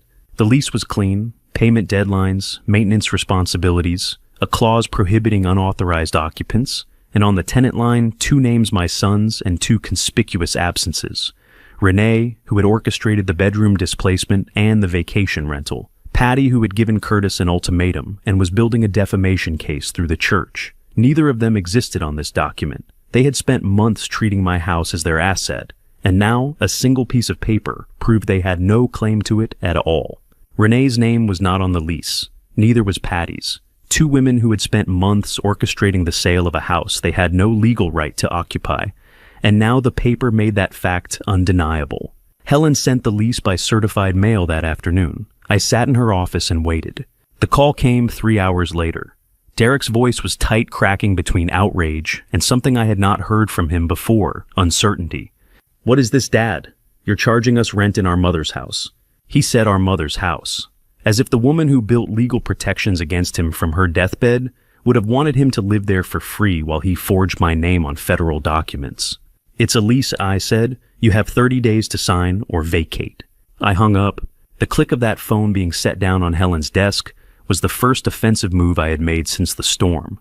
Everything before this had been gathering, listening, collecting, absorbing blow after blow, while the evidence assembled itself from pieces held by different people. This was different. This was a document with my name on it, sent by my lawyer, telling my sons they no longer controlled the terms of their presence in my home. Helen looked at me across the desk. Neither of us spoke for 4 seconds. "There's one more thing," she said. "Sylvia called my office this morning. She wants to meet, alone without Derek knowing." I waited. "She says she has information about the fishing license forgery that changes everything." Sylvia, the appraiser who had sat next to me at the Harbor Cafe, measuring my house with conversation. the woman who had confessed the guardianship angle and then disappeared back into Derek's orbit. She was calling Helen now, asking for a private meeting, offering information she should not have if she were still loyal to the man who hired her. Something had shifted. People do not break from the winning side. They break when they realize the side they chose is going to lose. And Sylvia, who had seen the inside of Derek's operation closer than anyone, had apparently decided which direction this was heading. I picked up my coat. Helen was already reaching for her calendar. She was already waiting when I reached the dock at 5 a.m, and that told me everything I needed to know about how afraid she was of being seen. Sylvia Townsend stood at the far end of the pier, where the harbor lights barely reached her coat, pulled tight, the valuation report held against her chest like armor. The water lapped against the pilings in the December darkness. Diesel and cold salt hung in the air. She did not say hello. She held out the folder. "The full valuation," she said. Her voice dropped the way it does when a person knows they are handing over something that cannot be taken back. "House and land, $4.8 million. I opened the report under the dock light. The number was printed on the cover page in bold type. $4.8 million. The property my sons had offered to buy for a fraction of that. The home I built with Dorothy board by board over 46 years. The land my father chose over a higher bid because he liked the man I was more than the money someone else offered. Derek is negotiating with a Boston resort group," Sylvia said. "The offer is $4.1 million. Curtis gets $180,000 to stay quiet. The rest goes to Derek and the debt. $700,000. That was the discount my son was willing to accept on my life's work, so he could cover a debt I never agreed to carry. He was planning to sell the property below its value because speed mattered more than price, and he was paying Curtis less than 4% of the total to keep his mouth shut. Derek was not just stealing from me. He was stealing from his own brother and calling it a partnership. I didn't know about the guardianship filing when I took the job," Sylvia said. "I'm sorry, Mr. Gaines." I looked at her. She was shivering, and not from the cold. There is a particular look people get when they realize they have been working inside a machine they did not understand until it was too late. Sylvia had that look. She had taken a job appraising a house and discovered she was helping dismantle a man's life. "And $4.8 million, I said. She always knew what this place was worth. Dorothy. Who saw the value of that coastline before the market did? Who built the legal wall to protect it? Who sent backup copies and backup plans and backup people because she understood that the threat was not the ocean or the weather. The threat was family. I took the report. Sylvia walked back up the pier without looking over her shoulder. I stood there in the pre-dawn dark with the December wind numbing my fingers and the full scope of my son's plan laid out in a document that smelled like printer ink and betrayal. 2 weeks later, on day 27 of 30, both signed leases arrived at Helen's office. Derek's came first by certified mail, his signature confident and steady across the tenant line. The same hand that forged my name on federal documents now signed his own name on a lease that put him under my authority. He had held out for nearly the full 30 days, which told me he had spent those weeks looking for a way around it and found none. Curtis's envelope arrived the day before. Helen opened it in front of me and placed the two signatures side by side on her desk. "Both signed," she said. She adjusted her reading glasses and leaned forward. "But look at Curtis's signature. Shaky, uneven. That's not his normal hand." She was right. Derek's name was written the way Derek did everything with force and certainty. Curtis's looked like it had been drawn by a man whose hand was trembling. The letters were unsteady. The pen had hesitated twice, leaving small pools of ink where a steady hand would have kept moving. "He signed under duress," Helen said. "That's going to matter later." I held both leases in my hands and felt nothing like victory. It felt like holding the x-rays of a disease I had not caused but was now responsible for treating. These were my son's signatures. The men who locked me in that house during a Category 4 hurricane now needed my permission to sleep there. The men who forged my name on federal documents were now tenants in a home they had tried to steal, paying rent they had never expected to owe, bound by a lease that did not include their wives. They locked me in my house during a hurricane. Now they needed my signature to stay in it. Helen filed both leases in the office safe. The metal door clicked shut with a sound that felt more final than any lock I had ever heard. "What happens when they miss the first payment?" I asked. Helen did not answer right away. She closed the safe, turned back to her desk, and opened a different folder, one I had not seen before. It was thicker than the lease file, and the tab was marked with a name I did not recognize. Before we get to January, Trenda, she said, there's something Tyler Briggs from the fishing board just brought me. She placed a stack of documents on the desk. Each one bore my name on a signature line.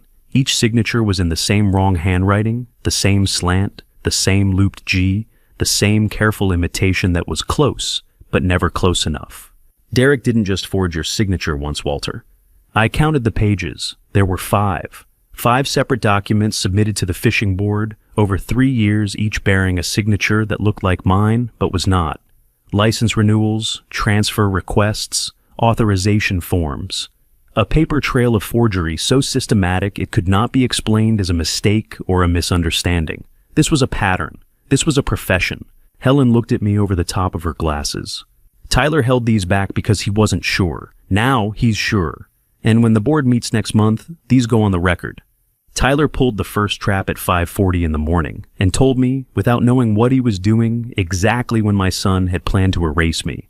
The forged fishing board documents were sitting in Helen's safe.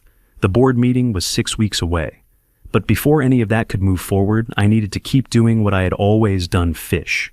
And Tyler, my 14-year-old grandson, who had Derek's jawline, but Dorothy's eyes, needed to keep learning how. We were on the Miss Dorothy in December, fog so thick I could barely see the bow from the helm. Tyler hauled traps the way I had taught him, steady pull check the bait, measure the catch reset. His breath came out in white clouds that disappeared before they reached me. He talked the way teenagers talk when their hands are busy and their guard is down. About school, about a girl in his math class, about something his father said. Dad told Uncle Curtis the guardianship thing would be over by Thanksgiving, Tyler said. He was pulling a trap over the gunnel, not looking at me. He said you wouldn't even know what was happening until it was done. The helm vibrated under my grip. The engine hummed. The fog pressed in from every direction. And my grandson, hauling lobster traps beside me at dawn, had just handed me the original timeline of my own erasure without understanding a single word of what he had said. By Thanksgiving. Derek had planned to have me declared incompetent before the turkey was carved. The guardianship was supposed to be finished, signed, sealed, and I was supposed to wake up one morning and discover I no longer had the legal right to decide where I lived, what I owned, or whether I could sell the house my wife died in. My 14-year-old grandson hauled lobster traps beside me and had no idea he had just handed me the timeline of my own destruction. And I let him keep pulling traps because some things a boy should never have to carry. Tyler, how long until the next board meeting? I asked. My voice was steady. I made sure of that. Like 6 weeks, Grandpa. Why? No reason. Let me show you how to read the tide chart. I spent the next hour teaching him about current patterns and tidal windows, the way my father taught me the way I taught Derek, before Derek decided the ocean was worth more as a selling point than a livelihood. Tyler listened the way good students listen, with his hands, not just his ears. He would be a fine fisherman someday if anyone let him be one. We came in around noon. I dropped Tyler at the dock, drove to the cottage, showered the salt off, and sat at the kitchen table with the thermos's coffee gone cold. Then I drove to Helen's office. January had arrived, and with it, the first rent payment. Derek paid. Late. 5 days late, to be exact. The check appeared in Helen's mailbox on January 6th, postmarked January 4th. The amount was correct. The timing was not. Helen was waiting for me with the check on her desk, and a look I had learned to recognize the look that meant she had already figured out what someone else was trying to do. "He's paying late on purpose," she said. Her pen clicked twice against the desk, the habit she had when she was laying out a trap someone else had set. "He wants you to send a violation notice, a formal complaint about late payment, so he can file it as harassment of an elderly family member. It goes straight into the guardianship folder. A trap inside the lease. Derek was using the rent I charged him as bait, hoping I would react the way an angry old man would react with a letter. A warning, a documented complaint that his lawyers could repackage as evidence of irrational, vindictive behavior. The late payment was not carelessness. It was strategy. Derek thought he was playing chess with an old fisherman who did not know the rules. But fishermen understand traps better than anyone, especially the ones baited to look like gifts. "So I do nothing?" I asked. "You do everything," Helen said. "You accept the payment, you issue a receipt. You say nothing, not one word, no letter, no phone call, no text. You take the money, you sign the receipt, and you file it." She opened a new folder on her desk. The tab was marked Receipts in red ink. "Every receipt is a brick, Walter. We're building a wall. I signed the first late payment receipt that afternoon. Helen filed it in her system, dated and time stamped. One brick, the first of what would become many. Each one proving that Derek lived in my house, paid me rent, and depended on my property for shelter, while simultaneously trying to have me declared unfit to own it. The contradiction would become its own evidence. A man who pays rent to his father is a man who recognizes his father's authority. You cannot pay someone rent and then tell a judge that person is incompetent. The receipts would prove that. I picked up my coat and walked toward the door. Helen stopped me before I reached the handle.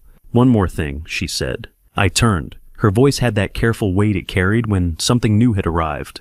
Diane Lester called today. She's an investigative journalist with the Portland Courier. She's been reviewing property filings across the county for the past 3 years. Helen paused. "Walter, this isn't the first family he's done this to."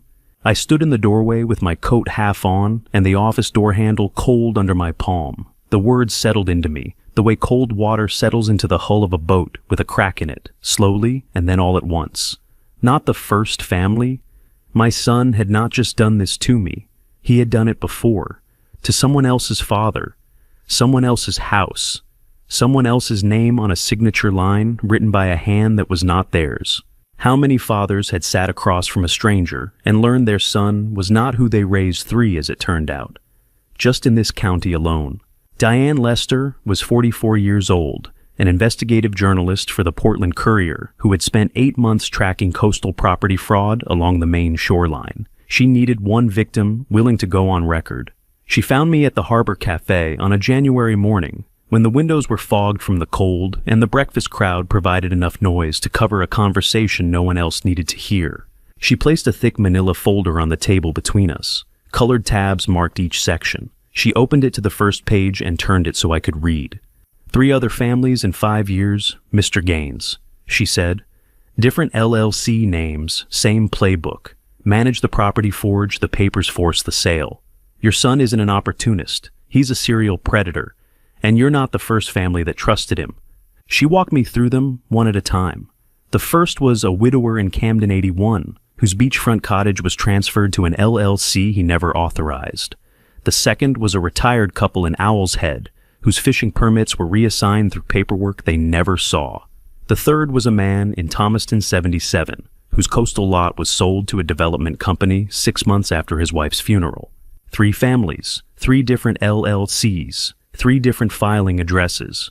But Diane had traced them all back to the same registered agent, the same law firm in Portland, and the same pattern of forged signatures on documents submitted, while the property owners were grieving aging or both.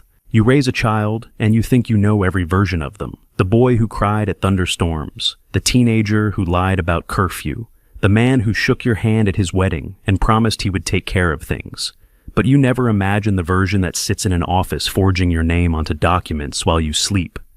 You never picture the man who looks at other people's fathers and sees inventory. Diane's coffee went cold. So did mine. She let me read at my own pace. She did not rush. She did not push.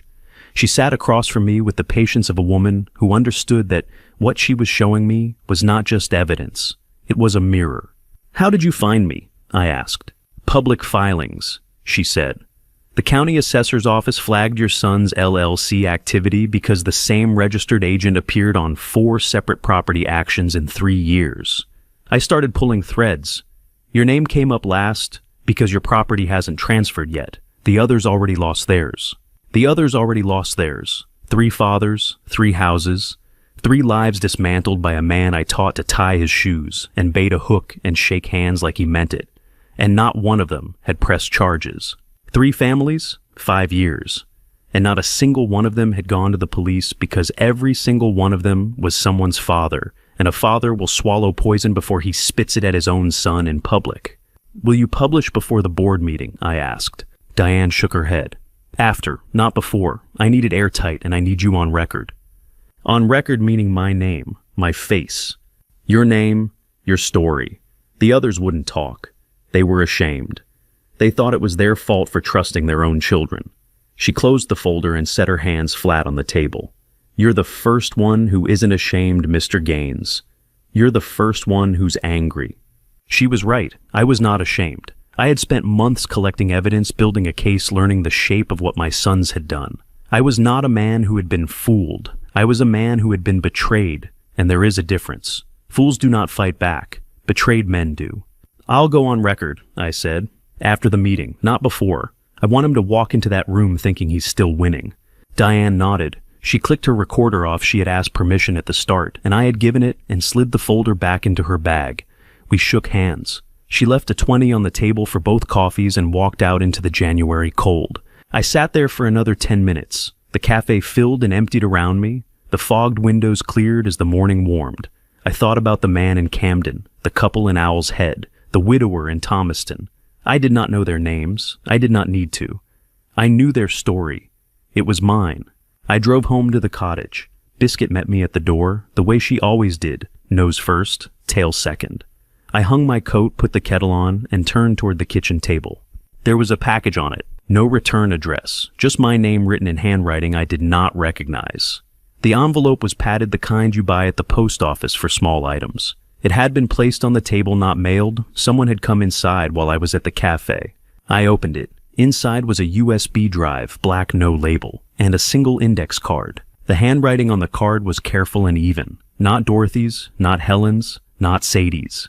"Curtis asked me to get this to you. It's every file from Derek's home office. Play track 7 first." I turned the card over. Nothing on the back. But I knew the handwriting now. I had seen it on church potluck sign-up sheets and tourism board correspondence and the Christmas cards that arrived every December, signed with both names even when only one hand had written them. The handwriting was Patty's. Patty Ballard Gaines, the woman who had given Curtis an ultimatum, the woman who had lobbied the pastor against me, the woman who had threatened to take her children and leave if Curtis did not sign with Derek.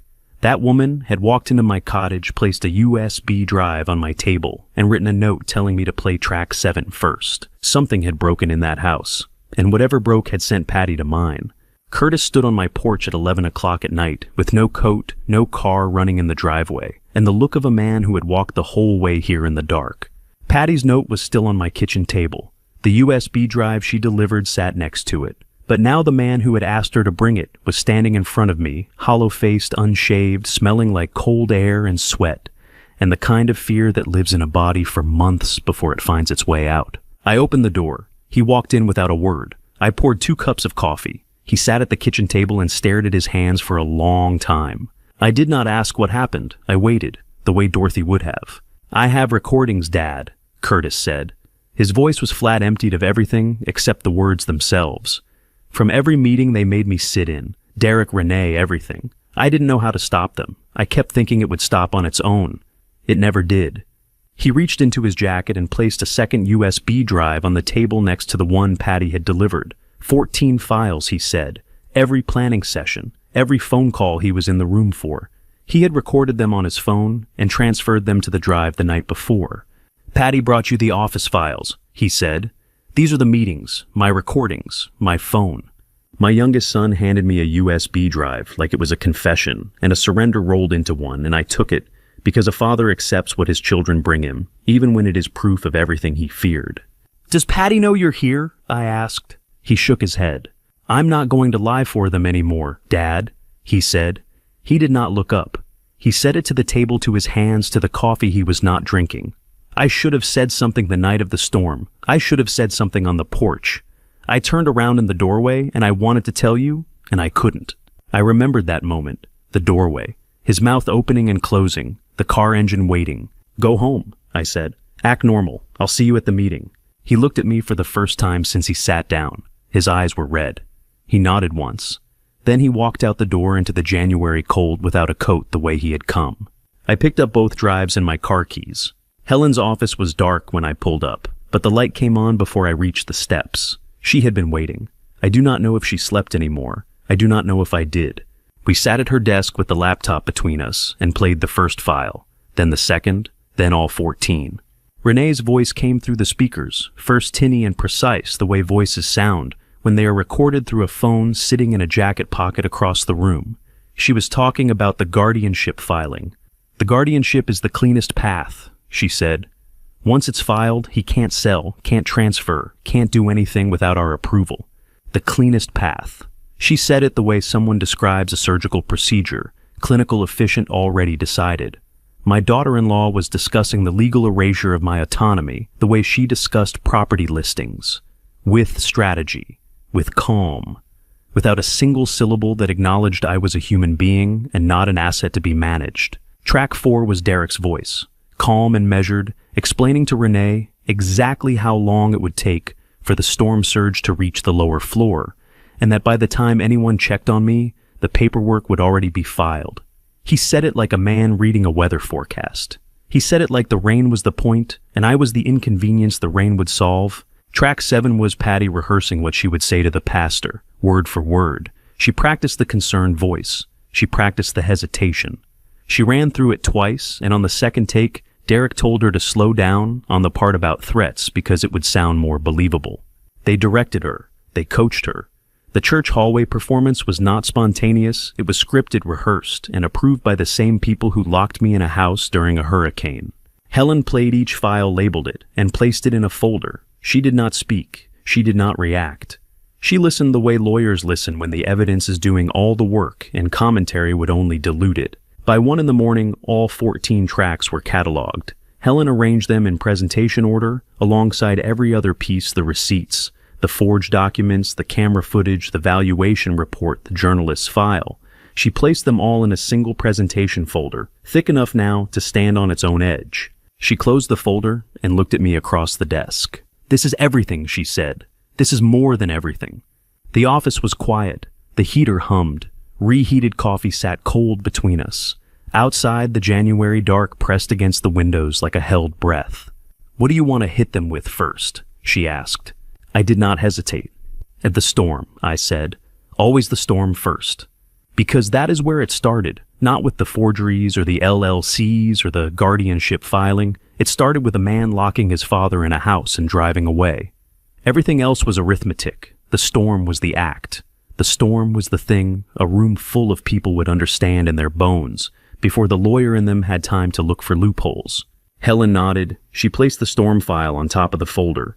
"The board meeting is at 9 a.m., she said. "Derek doesn't know about any of this. Are you ready?" I stood up. My coat was still wet from the walk-in. My coffee was cold. Biscuit was waiting at the cottage. And tomorrow, every truth I had been carrying for 4 months was going to walk into a room and sit down across from the man who thought he had buried them.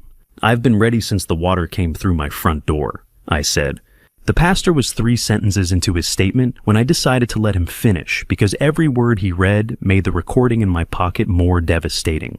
Pastor Glenn Whitfield stood at the podium in the Rockland County Planning Office like he was delivering a Sunday sermon to folding chairs and fluorescent lights. He spoke about Derek's character, his commitment to community development, a man who understood coastal property and wanted to honor his father's legacy. Patty sat in the second row, nodding along, lips pressed into the satisfied line she wore when she believed she was winning.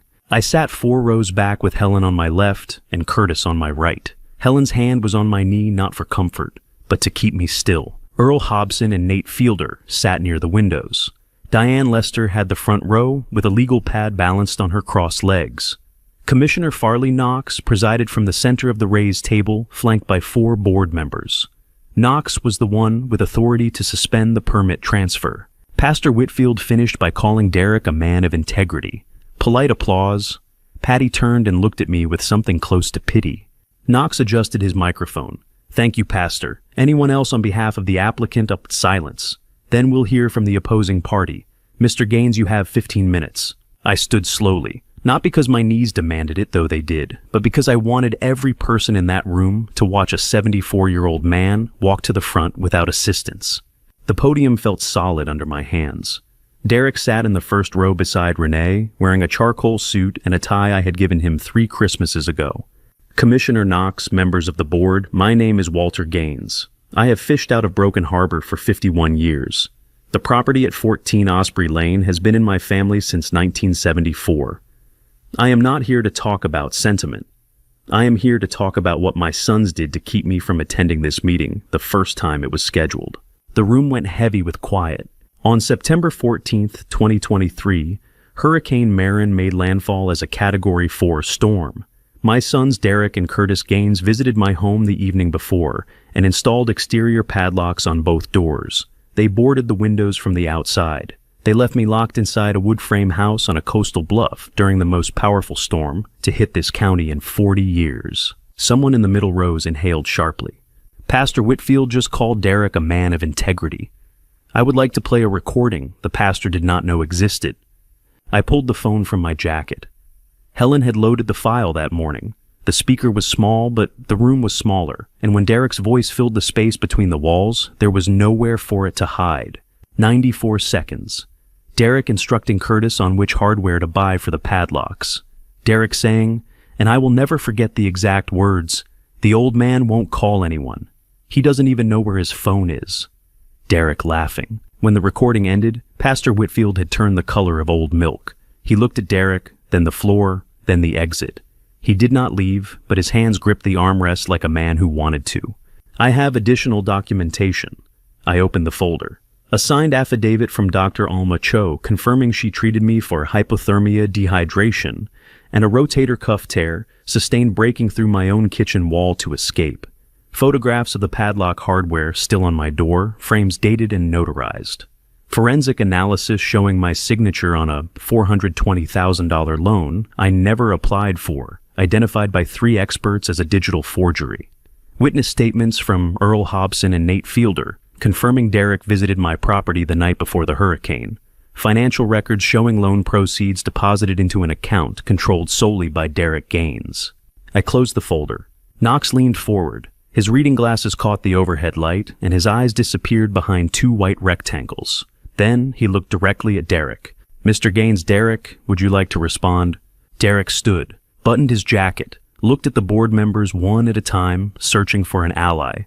The way a drowning man searches for wood. The storm, Derek said, was not that bad. The silence that followed had teeth. Earl Hobson laughed one short bark he smothered with his hand. Nate shook his head. Diane Lester stopped writing and stared. Knox removed his glasses. "The permit transfer for 14 Osprey Lane is suspended effective immediately pending full investigation. Additionally, this board is referring the forged loan documents to the United States Attorney's Office for the District of Maine." Patty grabbed Derek's arm. He shook her off. Renee stood, picked up her purse, and walked toward the door without looking back. The click of her heels on tile was the only sound until the door swung shut behind her. Derek sat down. Not the way a man sits when a meeting has gone poorly. The way a man sits when he realizes the ground beneath him was never solid. His hands flat on his thighs, jaw-locked eyes, fixed on a point past the back wall, as if he could see through the building to the harbor and the ocean that had fed him his entire life because I taught him where to set the traps.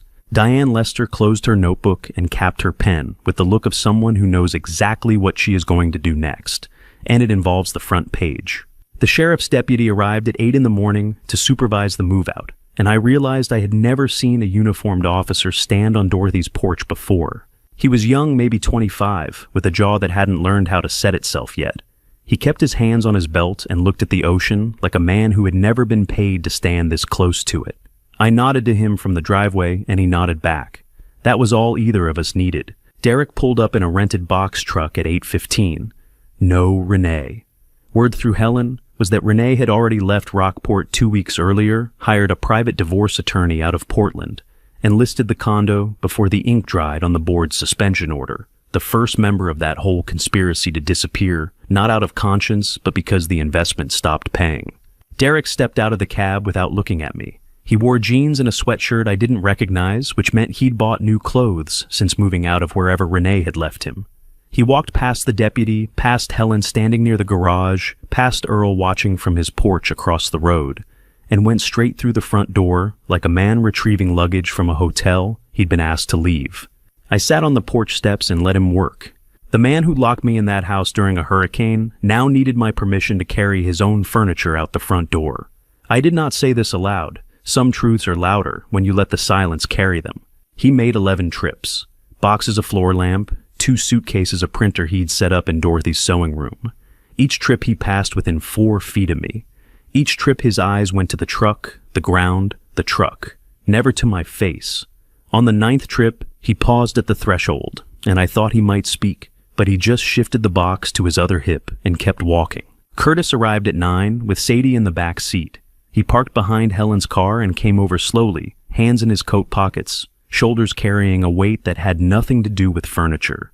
"I'd like to put Mom's room back," he said. I looked at him for a long time. Then I handed him the key to the bedroom. He went upstairs alone. I heard his footsteps slow, deliberate, the way you walk through a room you know you damaged. 20 minutes later, I followed him up. He had Dorothy's quilt spread across the bed, smoothing it with both hands the way a man lays flowers on a grave carefully. As if the act itself could undo something, he didn't have the courage to stop when it mattered. Her reading lamp was back on the nightstand. Her bookmarks were still in the drawer where he'd found them. He had opened the window, and the February sea breeze was pushing out months of stale air, replacing it with salt and cold, and something that smelled like the beginning of a season. "I remember where everything goes, Dad," Curtis said without turning around. I always remembered. I didn't answer, but I stayed in the doorway until he finished. Outside, Derek's truck was gone. No goodbye, no last look at the house. Earl stood on his porch with his arms crossed and caught my eye.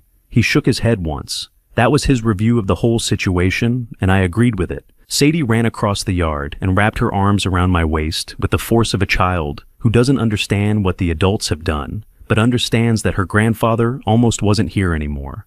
Her face pressed into my coat. Her voice came out muffled. "Can I still come fishing, Grandpa?" "Every Saturday," I said. "That never changes." Curtis loaded her into the car. He looked at me over the roof, opened his mouth, closed it, then drove away. The deputy signed his clipboard, tipped his hat, and left. The house was mine again. The next morning, I woke in the cottage to Biscuit's nose against my hand and a phone screen showing 53 missed calls. 53. From people who couldn't find my number during a hurricane, but discovered it the moment a newspaper article made them look bad. Derek's voicemail played first. His voice cracked in places it never cracked before. "Dad, please stop. Do not do this. We can still work something out. Please." Patty left 2 messages asking forgiveness in the tone of a woman who had practiced the word but never meant it. Cousins I hadn't heard from since Dorothy's funeral. A nephew who once told me oceanfront property was wasted on a man who just wanted to fish. I set the phone on the kitchen table and drank my coffee. First cup in months that didn't taste like strategy, just coffee, just morning. Then I opened the family group message, the one they'd used for years, to plan around me, and typed one text. I kept it precise. No anger, no flourish.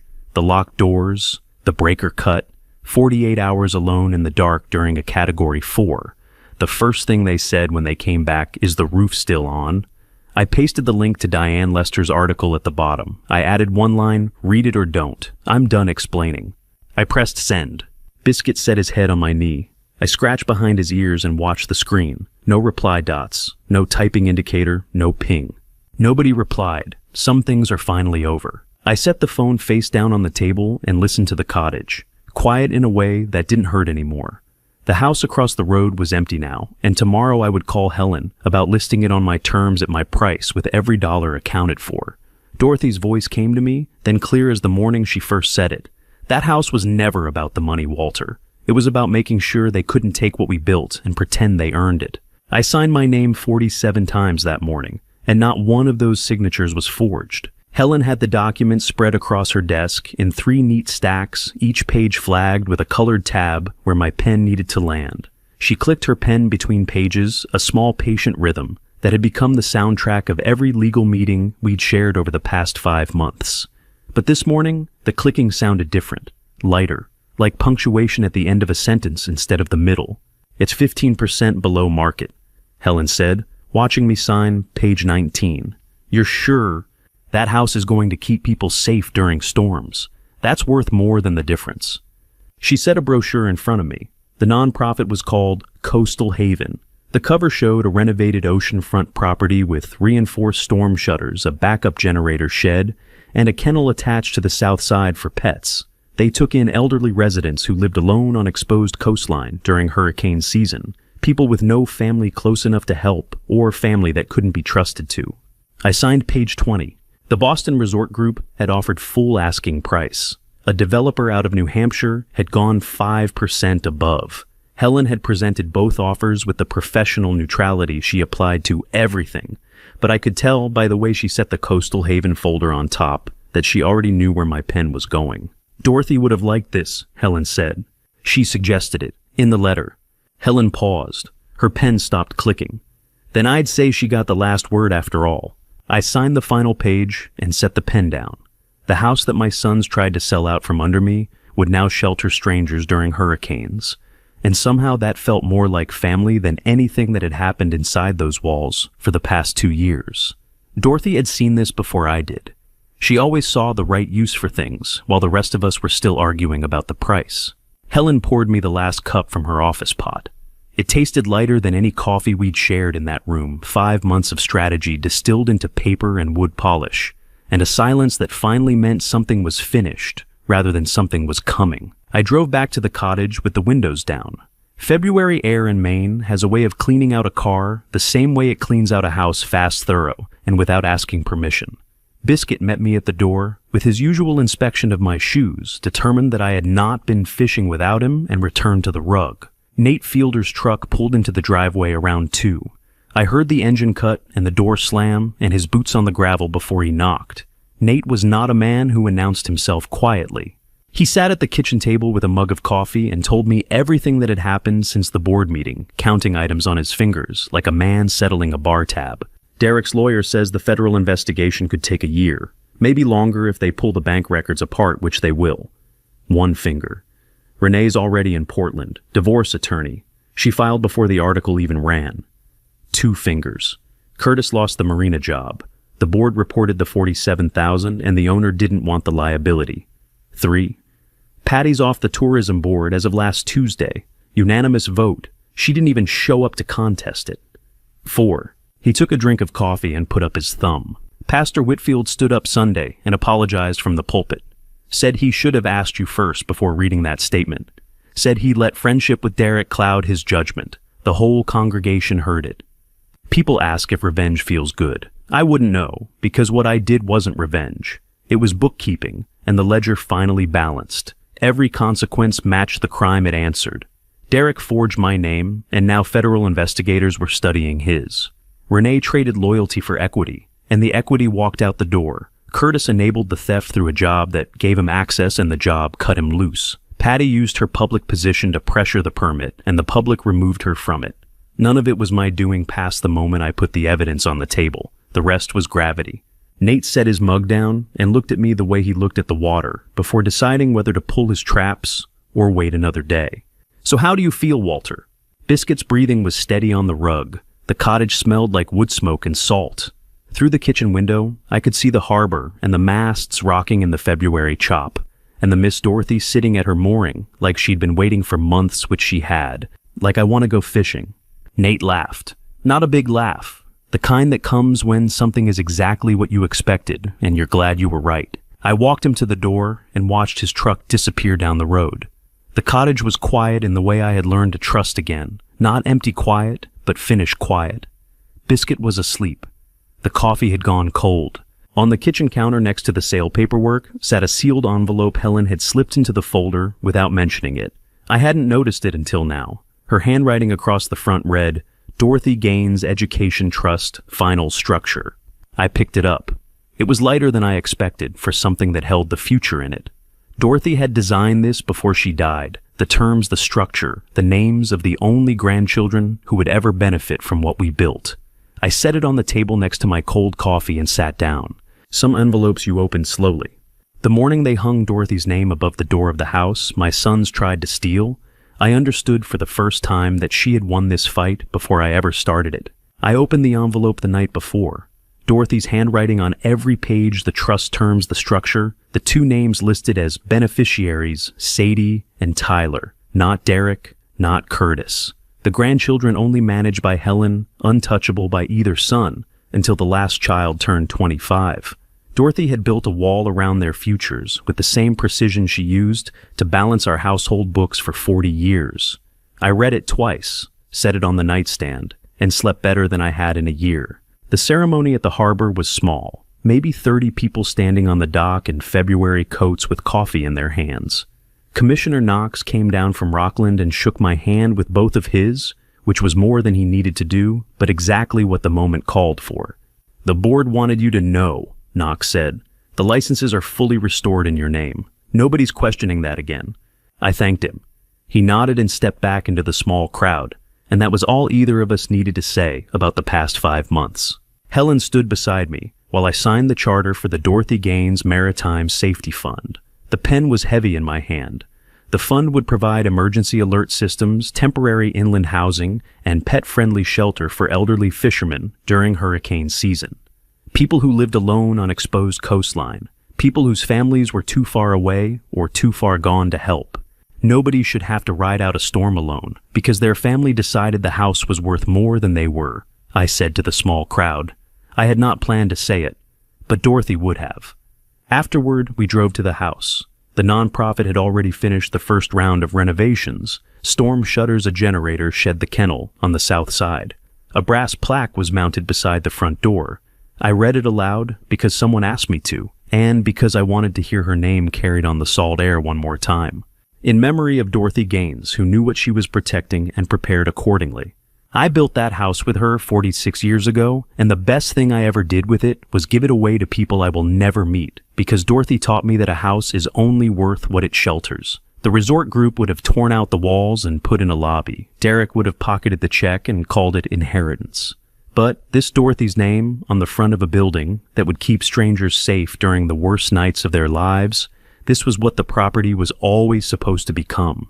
I just needed her letter to show me. The crowd left by noon. Helen drove me back to the cottage. I spent the afternoon on the porch with Biscuit watching the harbor and not thinking about anything at all, which was a luxury I had almost forgotten existed. The alarm went off at 4:30 the next morning. I hadn't set a fishing alarm in over a year, but my hands remembered where the button was, the same way they remembered how to tie a bowline muscle memory from a life that predated everything my sons had tried to take from me.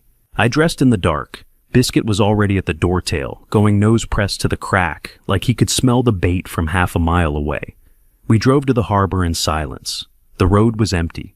The sky was that deep winter blue that only exists before the sun decides to show up. The harbor looked the same as it did the morning after the hurricane, except this time, I was the one leaving by choice, with the engine running and the current ready to carry me out instead of walls holding me in. Biscuit ran down the dock ahead of me, paused drumming on the planks, and stopped at the Miss Dorothy's stern like he owned the boat and was granting me permission to board. Nate was already there, engine idling, 2 paper cups of coffee on the gunnel, steam rising into the cold air. Same heading as always," Nate said. Same heading as always." I took the helm. The wood was the same wood I had gripped for 30 years, smooth where my hands always landed rough everywhere else. Nate cast off the lines. The Miss Dorothy eased away from the dock, and I let the current guide her toward the harbor mouth. As we cleared the breakwater, I looked back once. The safe harbor sat on the bluff where it had always sat, but the morning light caught the brass plaque, and Dorothy's name flashed gold against the weathered clapboard. And below, it walking through the front door with a small dog at his heels, was an old man I had never seen before. He moved slowly. He carried a duffel bag over one shoulder. He paused in the doorway and looked out at the water, the way I have looked at it every morning of my life, like it was the one thing that never changed its mind about him. I turned back to the open Atlantic. Dorothy always said, "The sea doesn't judge. It just moves." And after everything, the locked doors, the forged papers, the hurricane, the silence, the fight to keep what was mine, and give it to who deserved it, I was ready to move with it. The sun came up the way it always does out here, slow, honest, and without asking permission. I held my coffee. Biscuit sat at my feet, and the Miss Dorothy carried us forward the way she always had. And to you listening to my story, remember this. I spent 51 years building something real, a home, a family, a life on the water. And I nearly lost all of it because I trusted the wrong people with the right things. I assumed blood meant loyalty. I assumed love meant safety. Do not make my mistake. Pay attention to who asks about your property more than they ask about your health. Watch who visits before the storm and who disappears during it. The lesson I carry now is simple. Protecting what you built is not selfish, it is necessary. The people who deserve your trust will never make you prove it from inside a locked house. And the ones who betray you will always tell you who they are long before the storm hits, if you are willing to listen. I believe God put me through this, so I could stand here and say it plainly. Your home, your name, your legacy, those are worth defending. Do not wait for a hurricane to find out who is standing with you and who is standing over your paperwork. If this story hit close to home, I want to hear from you. Tell me in the comments, have you ever had family treat your kindness like weakness? What would you have done in my place? If you know someone who needs to hear this, share it with them. And if this is your first time here on Revenge Dad, subscribe so you do not miss the next story. Every story on Revenge Dad is a reminder that the truth has a way of catching up. Thank you for staying until the very end. It means more than you know. This story on Revenge Dad includes certain details that have been adjusted for storytelling and reflection. Any resemblance to real individuals or events is coincidental. What matters is the message, and I hope it stays with you.